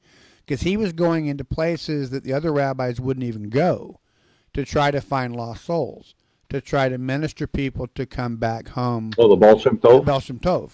Oh, yeah. He took a lot of flack from many of the Goanim at that time, because that's exactly what he did. He went into the inns and the taverns. Yeah. Where else are you going to find lost souls? Yeah. You go to where they are. Right. So it's fascinating stuff, and I think sometimes we want ultimate truth. We want to know this is the answer. You can hammer it down, and I agree with everything Chabad says. I agree with everything Breslov says. Everything Nickelsburg says, and that's it. And don't you dare disagree with me. That's not really Hasidus, and that's not really Judaism, because Judaism, we challenge everything. Just look at the Talmud. Yeah. Where in the Talmud do you see a final conclusion on anything? Yeah. There is none. Right. There is no place in the Talmud that said that comes to a final conclusion. There's always a dissenting opinion, and the best that we ever do is come up with a compromise. Right. And then we say the sages say. Mm-hmm. Yeah. I think this is definitely worth studying. I think this is really a fascinating thing. David says, actually I read that. And he says 2 Jews, 3 opinions, and I've actually changed that one. One thing I want to say, I've always found it really interesting. There's so many versions of that. Ask 2 Jews a question, you get 3 opinions. Ask 5 rabbis a question, you get 10 opinions. There's so many versions of the saying about how we have different opinions. But I would add to that, 2 Jews, 3 opinions, 10 more questions. Yeah. Well, it's like Tevye. Well, on this hand, and then on this hand, but over on this hand, the guy had 3 hands. Right. Guy says, won't go into it here, but listen to the dream. I get the impression of a sword. Wait a minute, jump. The impression of a sword and a staff. You have to overlook me. Sometimes I'm sort of out of there. Well, no, it's, in a way, I recently wrote a thing on Rabbi Shammai and Rabbi Hillel. And there's a statement in the Talmud that I think a lot of people that I've seen misunderstand. One, what we read was that, actually, let me grab real quickly. Let me jump over here and grab this exact quote so I'm not mispresenting it. It'll be easy for me to find right now. So we have this saying from Tehillim 103:14, maybe. A Gentile came to Hillel and said, Patient Hillel, blessings upon your head, for you have brought me under the wings of the divine presence. One day the converts met in one place, and they said, Shammai's severity sought to drive us from the world. Hillel's patience brought us under the wings of the divine presence. A lot of people think that Rabbi Hillel and Rabbi Shammai were about two different things. They weren't, as I see it. Rabbi Shammai wanted to bump us into the Olam Haba. He wanted to say, do it right now. Rabbi Hillel said, realistically speaking, slow down a little bit. You're not ready for that. But the end result was the same. Yeah, I have I've come to just reading Shammai and Hillel and the disputes between them and stuff like that.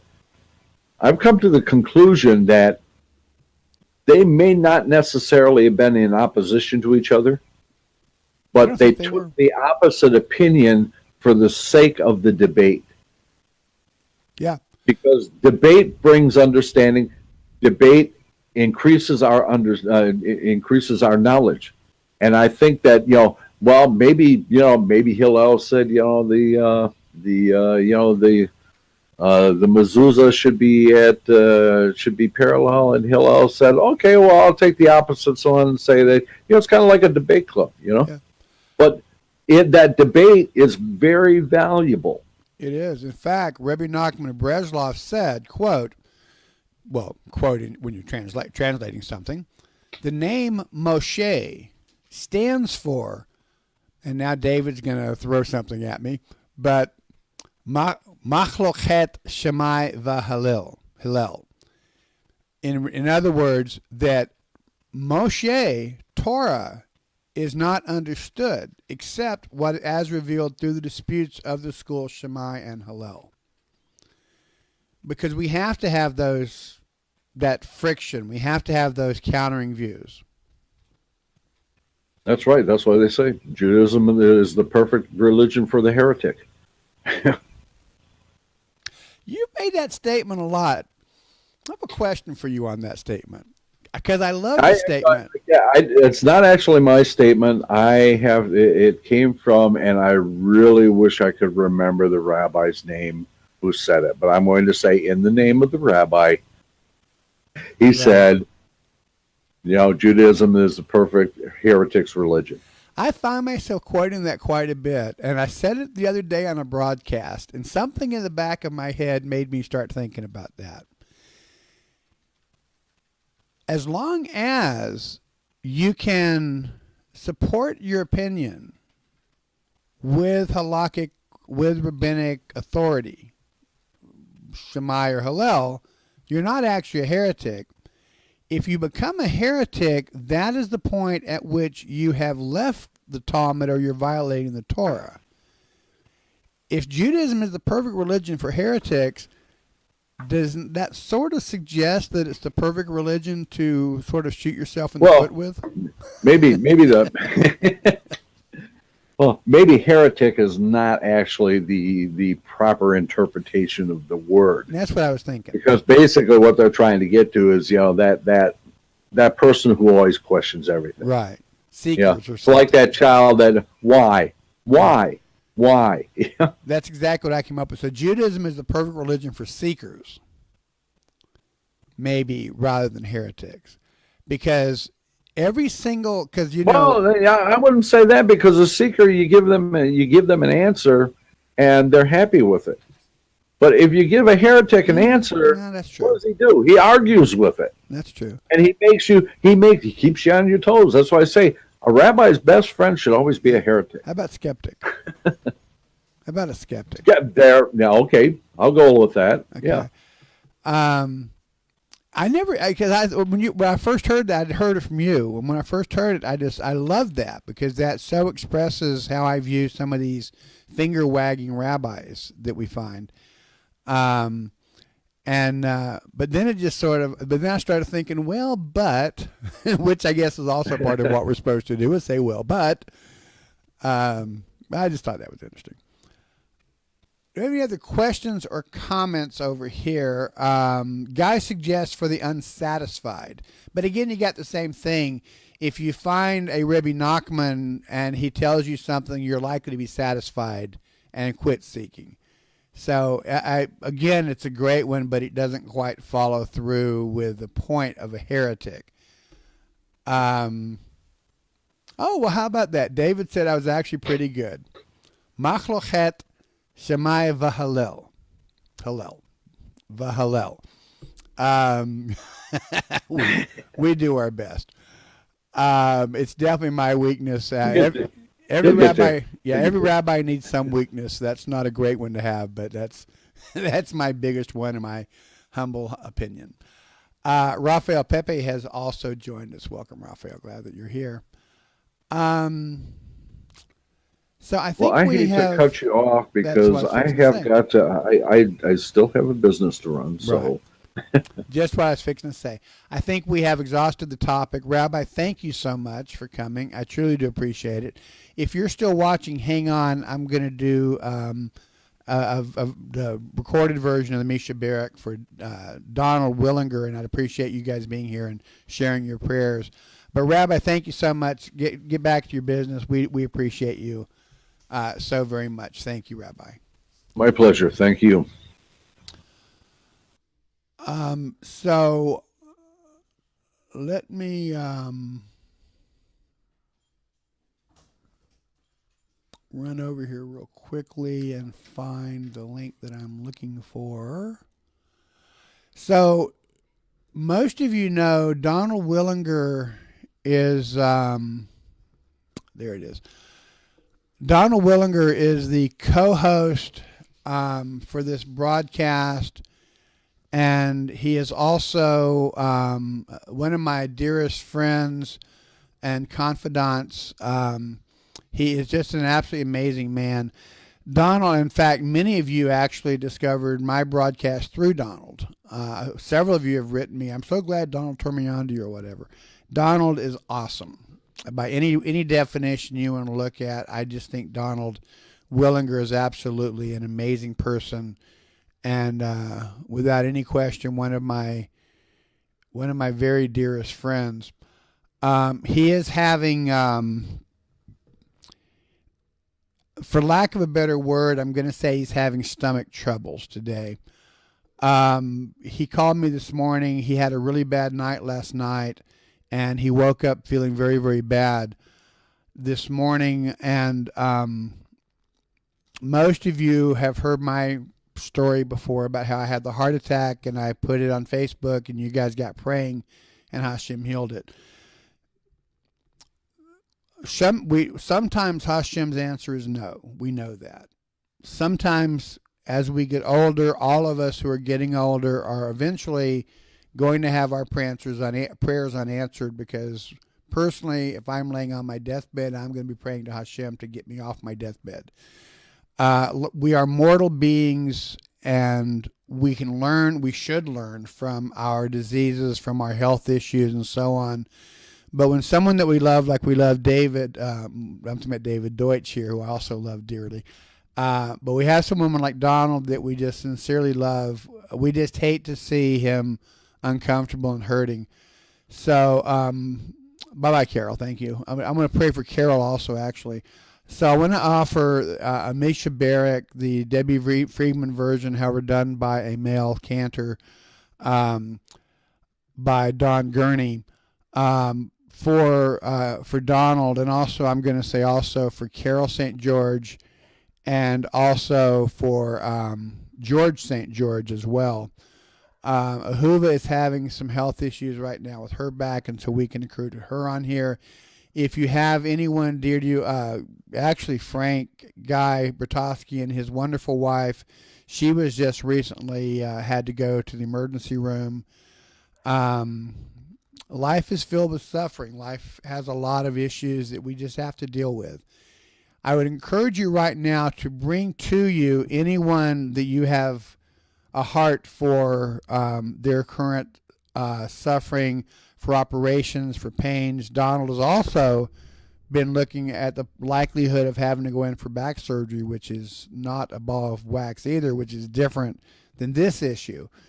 So let's all take a moment and just think about the people in our lives that we care for, and ask Hashem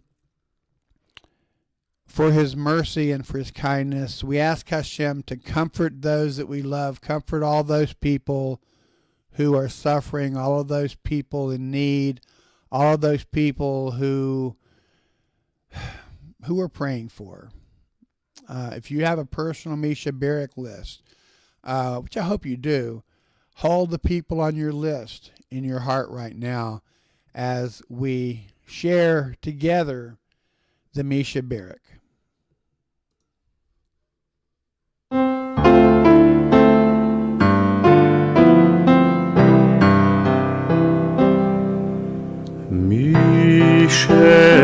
שבירך אבותינו מקור הברכה אבותינו.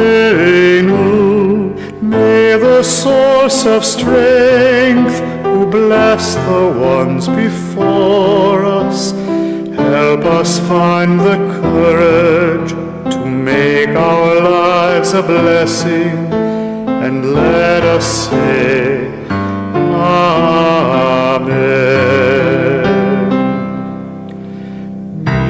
Misheberach imotenu v'kol habracha l'avotenu.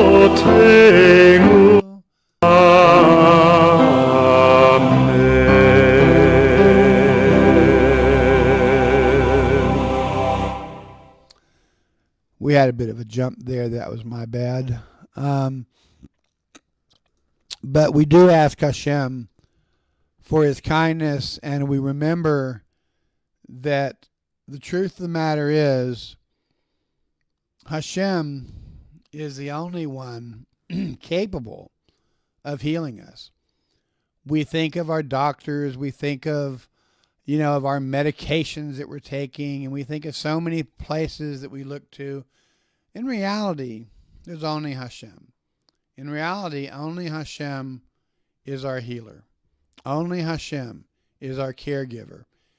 When we have blessings of Hashem, those blessings that we have in our lives, they all come from Hashem. They don't come from anyone else. So, for all of you who are currently praying for a loved one, who are currently experiencing some terrible experience in your life, for those of you who are perhaps getting older and beginning to have some negative impacts of aging upon you, for those of you whose parents or children or husbands or wives or loved ones in general,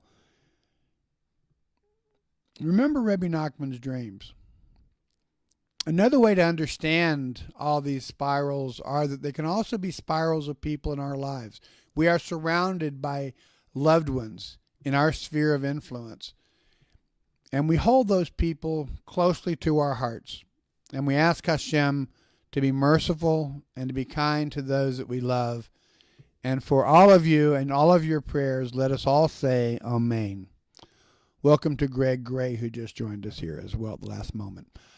If you have anything else you'd like to discuss, I'm open for that. Veronica, if you're here still, would you mind sharing our links? I'll wait a second and see if she'll do that, and if not, I'll go ahead and share some of them. First link I'm going to mention is to one that I don't mention a whole lot. We have a group called Jewish Issues. Jewish Issues is a Facebook group where we discuss everything that you can imagine when it comes to prayer requests, and to politics, and to attacks on Israel as they take place, and attacks on Jews as they take place. Jewish Issues is our group for pretty much anyone who is interested in Israel. Thank you, Veronica. I'm not sure which link that was. It has the number version. I'm going to go ahead and post the link to, David. Yes, David and Kat Brown. Absolutely. How could I not think of you guys? David and Kat, also, please hold up in your prayers. They both have health issues, and these are two wonderful, wonderful people. Thank you, David, for that reminder. David and Kat Brown, please be in prayer for them as well. Veronica has also posted the link to our Jewish Insights in a text form as well. Thank you for that, Veronica.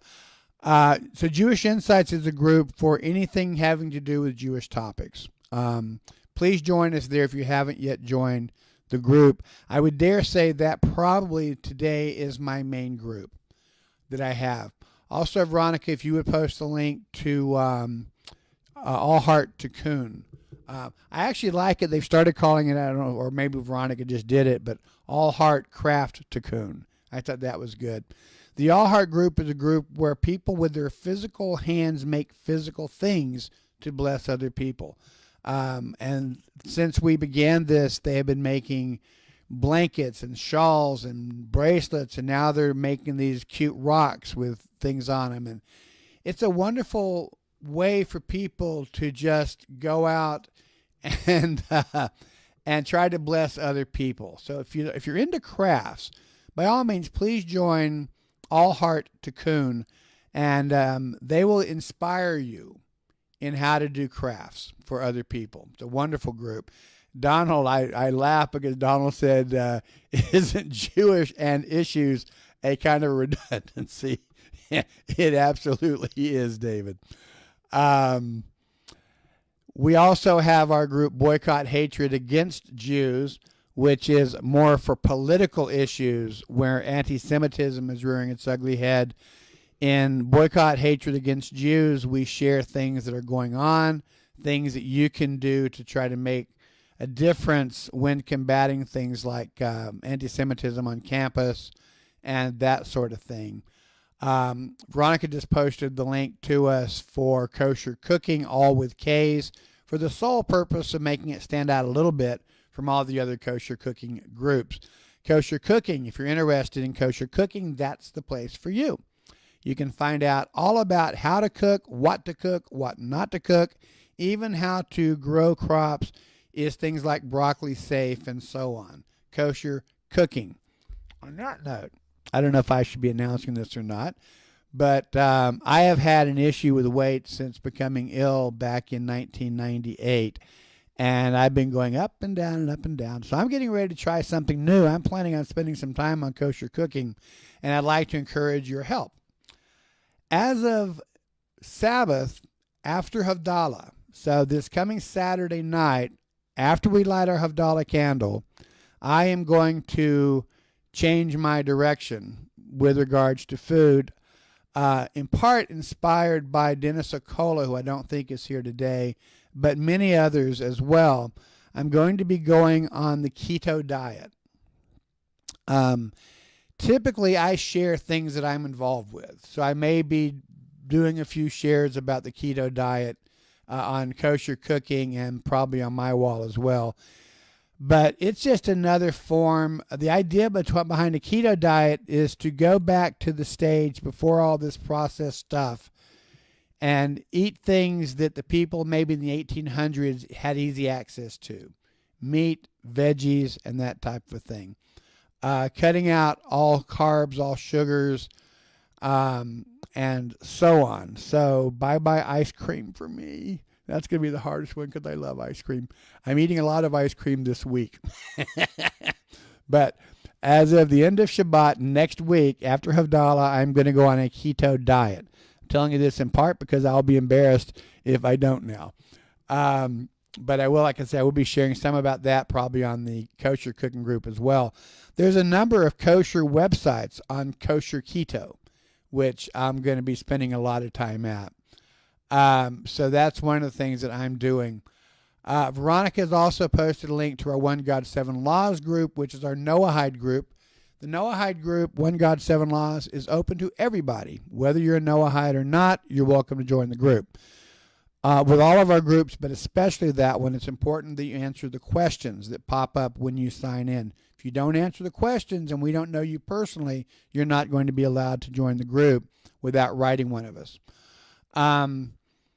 On Thursday evenings at 8 p.m., we do a live broadcast on the One God, Seven Laws group page where we discuss a lot of topics, including Noahide topics in particular. The reason we do that differently is we want people who are challenging or questioning their current beliefs and who are considering a move towards a more biblical approach to their life. We want to give them a place where they can speak openly and not be concerned about other friends saying, what do you mean you're challenging this or that? So you're all welcome to join us on the One God, Seven Laws group, but in that particular case especially, you really do have to answer the questions when you sign up. That's 8 p.m. Thursday evenings. Veronica has posted the link. You'll see it says Sears boycott on the link. The reason is Facebook won't let me change the link. We began this group back a few years ago. Sears was selling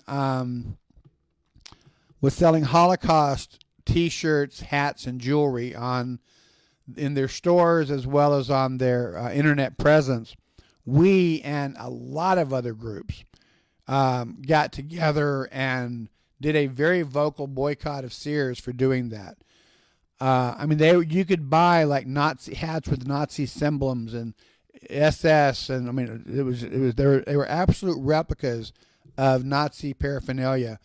And because of us and others, we convinced them to stop selling those monstrosities. Since then, we're actually calling the group Boycott Hatred Against Jews rather than Sears Boycott, but that's why it still has that name. David says he'll send me some European shtetl recipes. Oh, that'd be wonderful, David. I appreciate that. Keto, if it's understood properly, isn't actually a fad. Prior to the production of a lot of modern stuff, the amount of sugar that people ate was a lot less. The amount of carbohydrates that people took in was a lot less. Having said that, you are absolutely correct.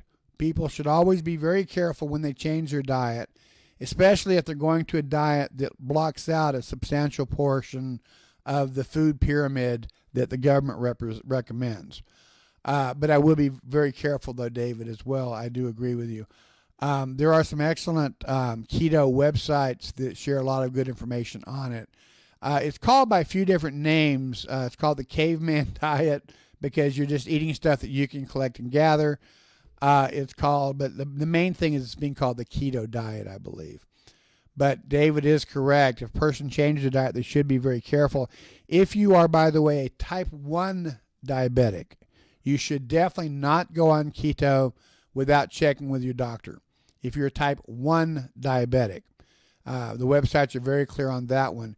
If you are taking certain medications, not counting metformin, you have to be very careful to monitor it because this is a very effective diet for good or bad, and you're going to need to cut back on your diabetes medications if that's why you're on it.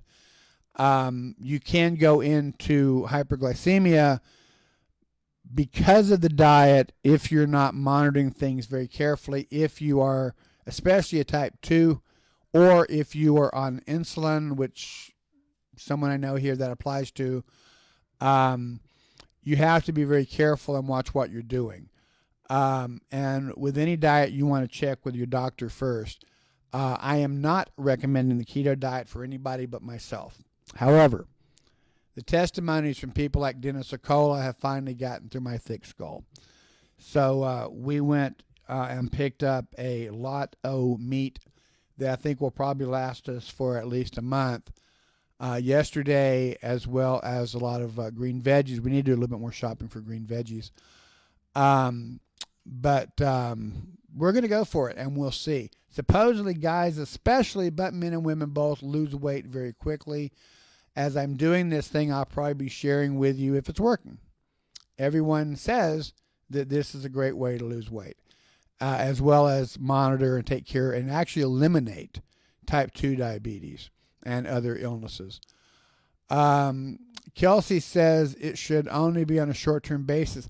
Keto actually, if you are a candidate for keto In other words, you're not dealing with the negatives of things like type 1 diabetes, insulin, and other things. Can actually be a permanent diet. The idea behind keto, simply stated, is that when we eat, especially carbs and sugars and those types of, well, carbs are sugars, but as we eat these things, we store them in our body. And so when you're doing physical activities, you're burning the sugars from your body while the fat is being stored. People can enter into a state that is called ketosis, and there's actually a P-strips that you can get to verify whether or not you're in a state of ketosis. I'm not yet. If you are in a state of ketosis, then when you are doing your activities, you are actually burning through your fat buildup rather than your sugars, because now you have a lack of sugars for it to burn. That's the theory behind it. Therefore, if on a keto diet you are eating properly and enough, and that's important because most diets you want to eat less. Keto, in my case, I'm going to eat less to start with. But it's very important that you eat a lot, or not a lot, but enough, because you're going to be directly burning your fat instead of your sugars. If anybody is considering it, I strongly encourage them to do very serious web research before you go there. Here's a link to one of the sites that I am seriously looking at. There are a few others that I'm taking real seriously as well. This particular website is good because it really lays out what you can and should not eat on a keto diet, as well as some of the precautions. However, and as David Brown says, moderation in all things. That's like my motto almost. Moderation in all things. You want to watch any medications that you're taking, but especially your diabetes medications other than metformin. I'm told that on a keto diet, as you have your testing done, you can eventually go off of even metformin. But there are no dangers to being on metformin as your sugar levels are dropping. That's according to the website I just posted, at least, and one other one. But certainly we want to be very, very careful. But I have heard now from a number of people that I know are real people about how incredible this diet is. So as of, again, Havdalah this coming Saturday, which is to say Saturday night about sunset, I'm going to go on to the keto diet. And simply because I tend to talk to you guys about stuff that's going on in my real life, I'm sure I'm going to be sharing with you about that. David also, if you were in David Deutsch. Oh, you too, David, if you're into it too. But David Deutsch in particular, if you could share those recipes to our to our kosher cooking class, that'd be awesome. On the kosher cooking group, we love all kinds of information.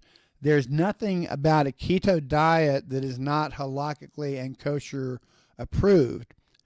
The only way that you're going to get in kashrut problems with a keto diet will have to do with the cuts of meat that you're using and the method with which they were the animals were slaughtered and the meat was prepared and so on. But you have that anyway. There are certain rules for where kosher meat should be taken from, how kosher meat should be kashered, how to cash your kitchen in your own sink if it hasn't been done already, which in today's world often is the case, how long a piece of meat can be in your home or can be off the cow or the animal prior to kashering. All of those kind of questions come in, but they're not different than they would be for a non-keto diet.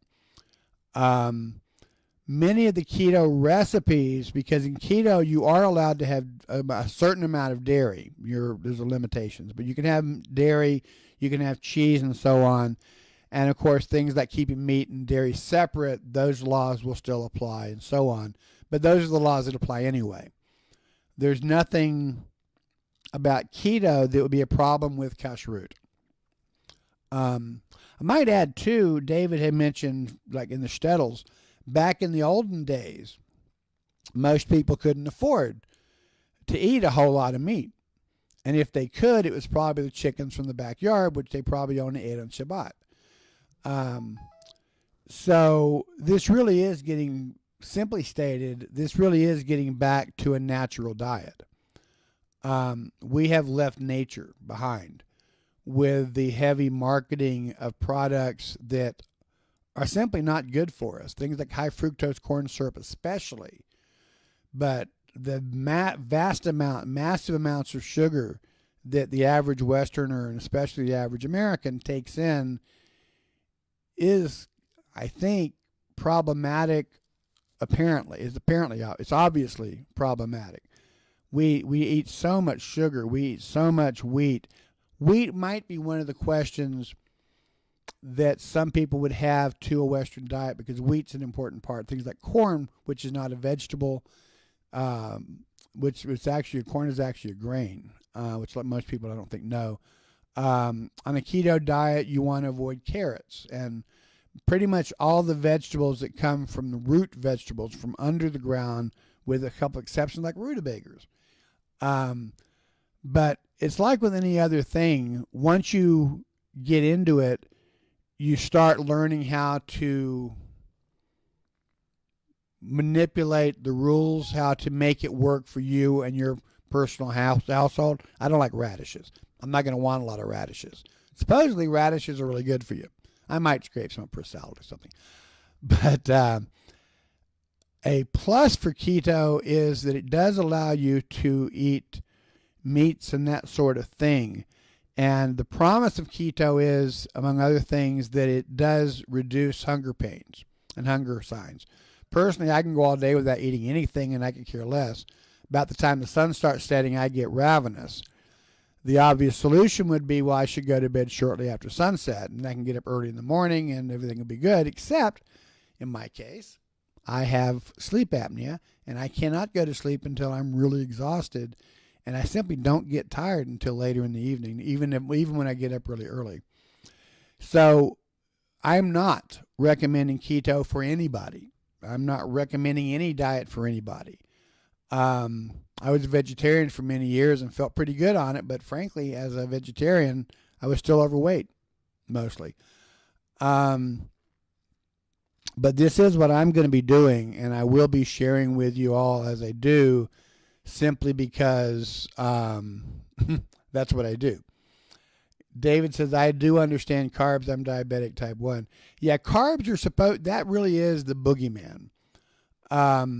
A lot of people who are not going to say they're on a keto diet or a caveman diet, which I think was sort of popular for a while, but that one's, I think, is sort of falling by the way.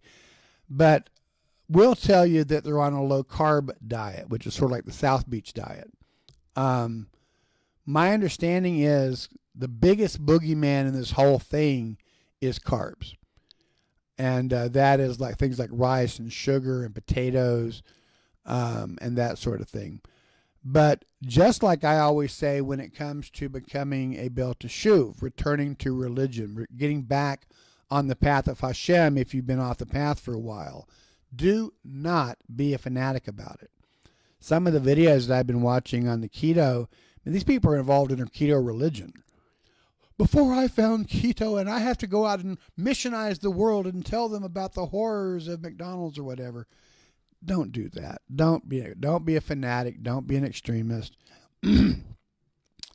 If you're having health issues and if you're deciding to maybe follow this kind of a course, do it gradually. I am going to immediately stop all the sugars, because the only way to get into this level of ketosis is to cut out all the sugars. If you're taking in sugar, you're not going to get in ketosis. Ketosis is what makes you lose the weight, as I understand it. But don't be a fanatic. Don't become a preacher of keto, whatever. People go nuts with things. It's food. It's a diet. Low carb diet. Maybe that sounds better than keto. Low carb is not is not a fad, David. So we can say low carb. How about that? But a low carb diet is the heart of keto, and it is very effective.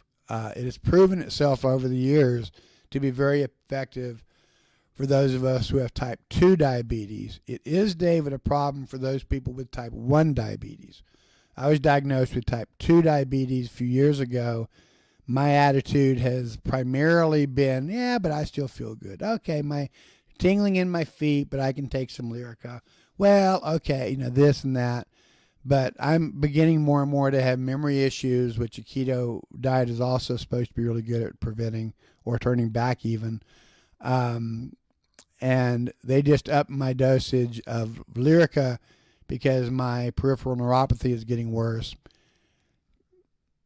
There comes a point where the person who is eating a standard American diet, which is sort of funny because that's sad, standard American diet, sad.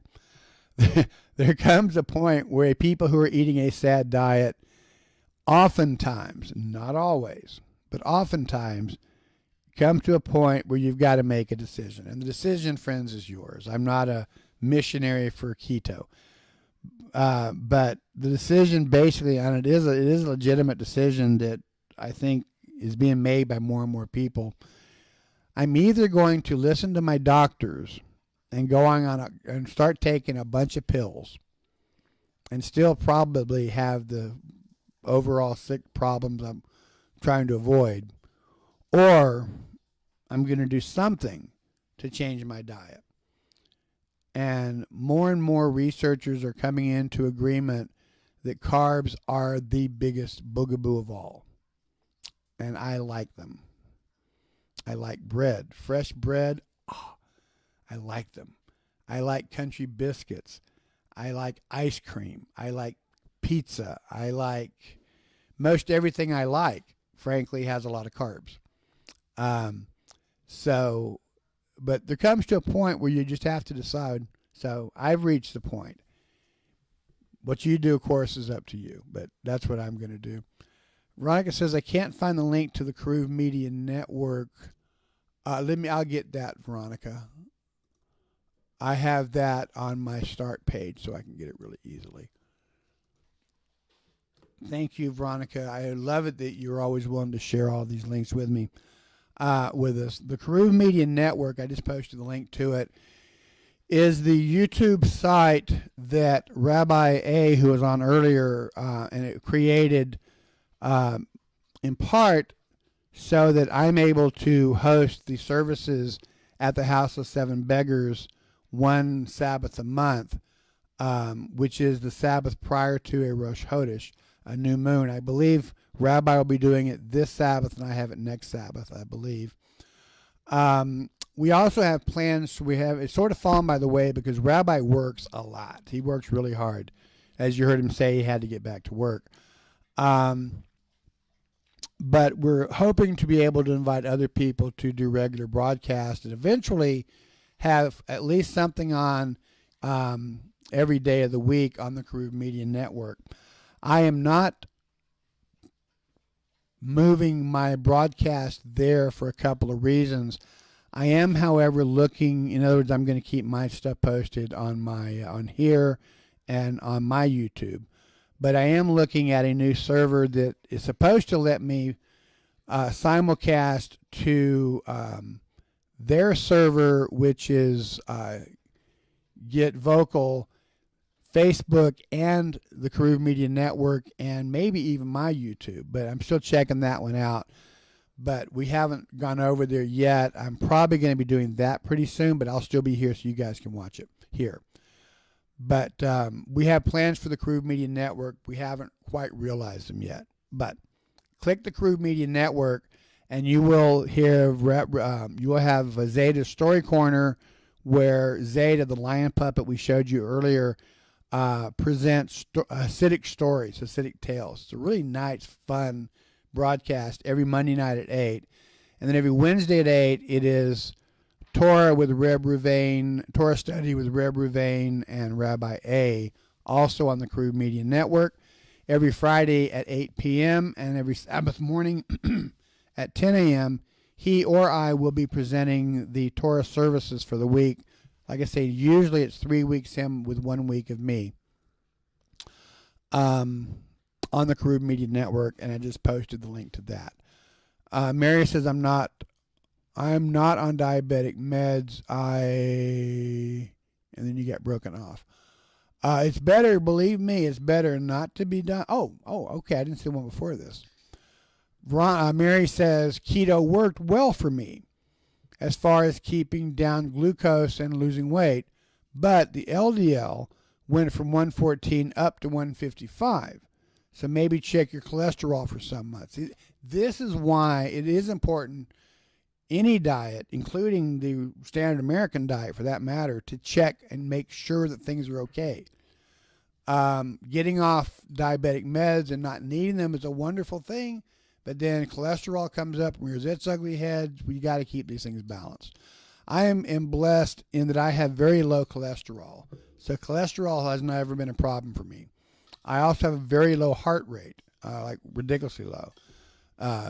And so I don't have any issues on there. I do, however, have high blood pressure, which the two shouldn't go together, but they do, as well as diabetes and some other fun things. So you want to be sure and stay in touch with your doctor and keep checking on things. We are not, underscore that, we are not dispensing medical information here. I'm just sharing what I'm going to be doing, and other people are sharing what they're doing. What you do is totally your call. My advice is check with your doctor first. Guy says, when I was young, I was on the seafood diet, right? You see food and you eat it. And four brothers, right? Yeah, I'm on the seafood diet. I'm especially on the sea ice cream diet. Paul Roa has joined us. And Pesach is here, and Terry Hayes has joined us. Hi, Terry. Good to see you again. And Shayna Leah has also joined us as well. So thank you all today. We got started late because, well, we started on time, but we fizzled out a couple of times trying to get started. So we've gone a little bit over. But thank you all for watching. I do appreciate it. Join Donald and I tomorrow right on my wall, my Facebook wall here, for Learn Amuna with Rabbi Shlomo Nachman and Donald Willinger. Again, please remember to be in prayer for Donald. He's hoping he's going to be able to make it tomorrow. I'm hoping he's going to be able to make it tomorrow. But we'll see. It's all in Hashem's hands. But please be in prayer for our friend Donald Willinger. For those of you who are coming in a little bit late, it's nothing real serious, I don't think. But he has been having some problems. It could just be that he ate some bad food. Their power was out for a while there in Big Wells, Texas. It could be that maybe some piece of meat went bad or something and he didn't realize it. We don't really know what's going on with Donald, but he's not feeling good, and it is a stomach-related thing. So please be in prayer for our brother Donald. Thank you all for watching. One more thing. I'm not sure when, or for that matter if, but I'm probably going to be switching over to Get Vocal. If I do, the broadcast should come here as normal. But in addition to the broadcast, before the broadcast, actually, you'll see a link to Get Vocal. If you click that link, you can join me for that broadcast on Get Vocal. There's a chat room, text chat room there as well. Plus, Get Vocal comes with 4 blocks.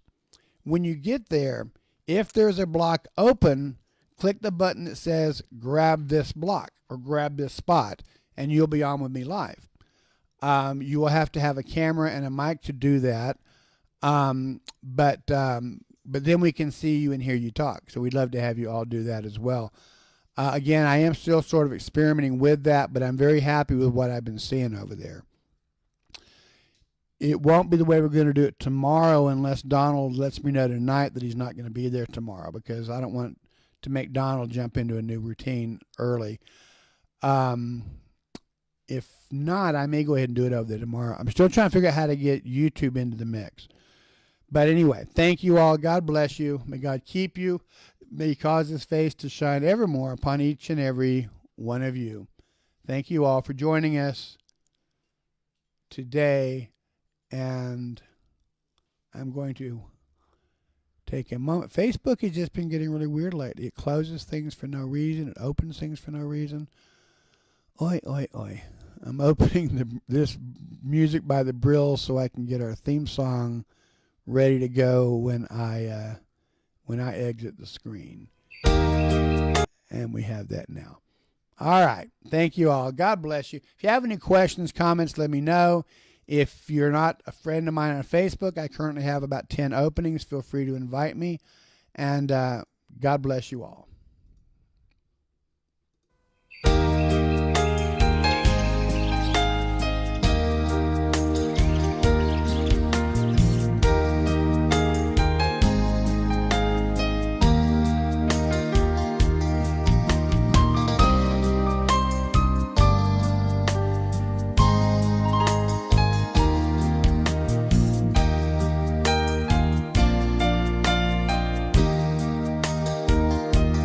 Open up your eyes, see the beauty around you, and open up your ears and hear nature calling you, and open up your heart and feel the love He has for you, and open up your hand and give to the one who needs you.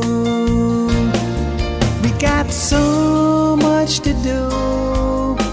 The day is here for you. We got mitzvahs to do. That's all we got to do. And if you're feeling down, don't be alarmed. Just look to the one above and ask Him for His love. For the secret to success is being very strong, knowing deep down inside that you're not at all alone.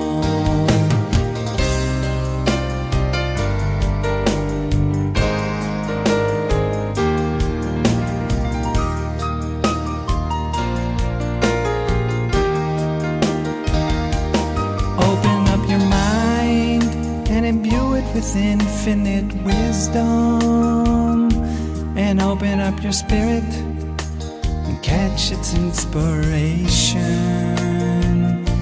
and open up your soul to its spiritual liberation, and open up yourself to the way you should be living.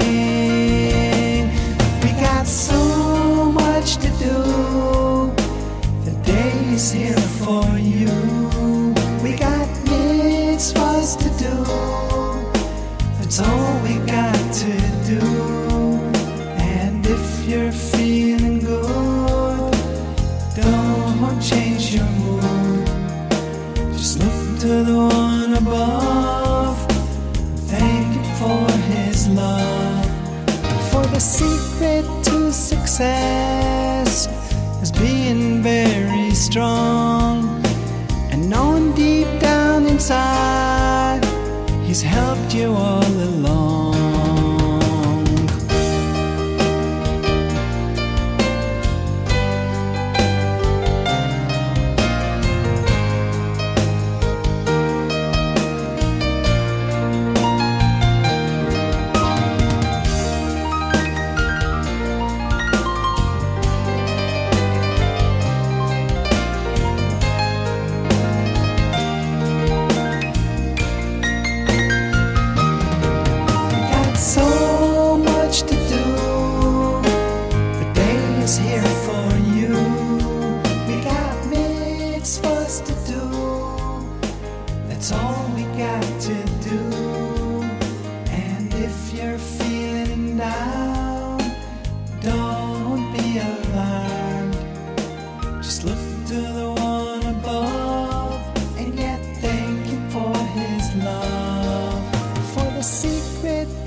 You're not at all alone.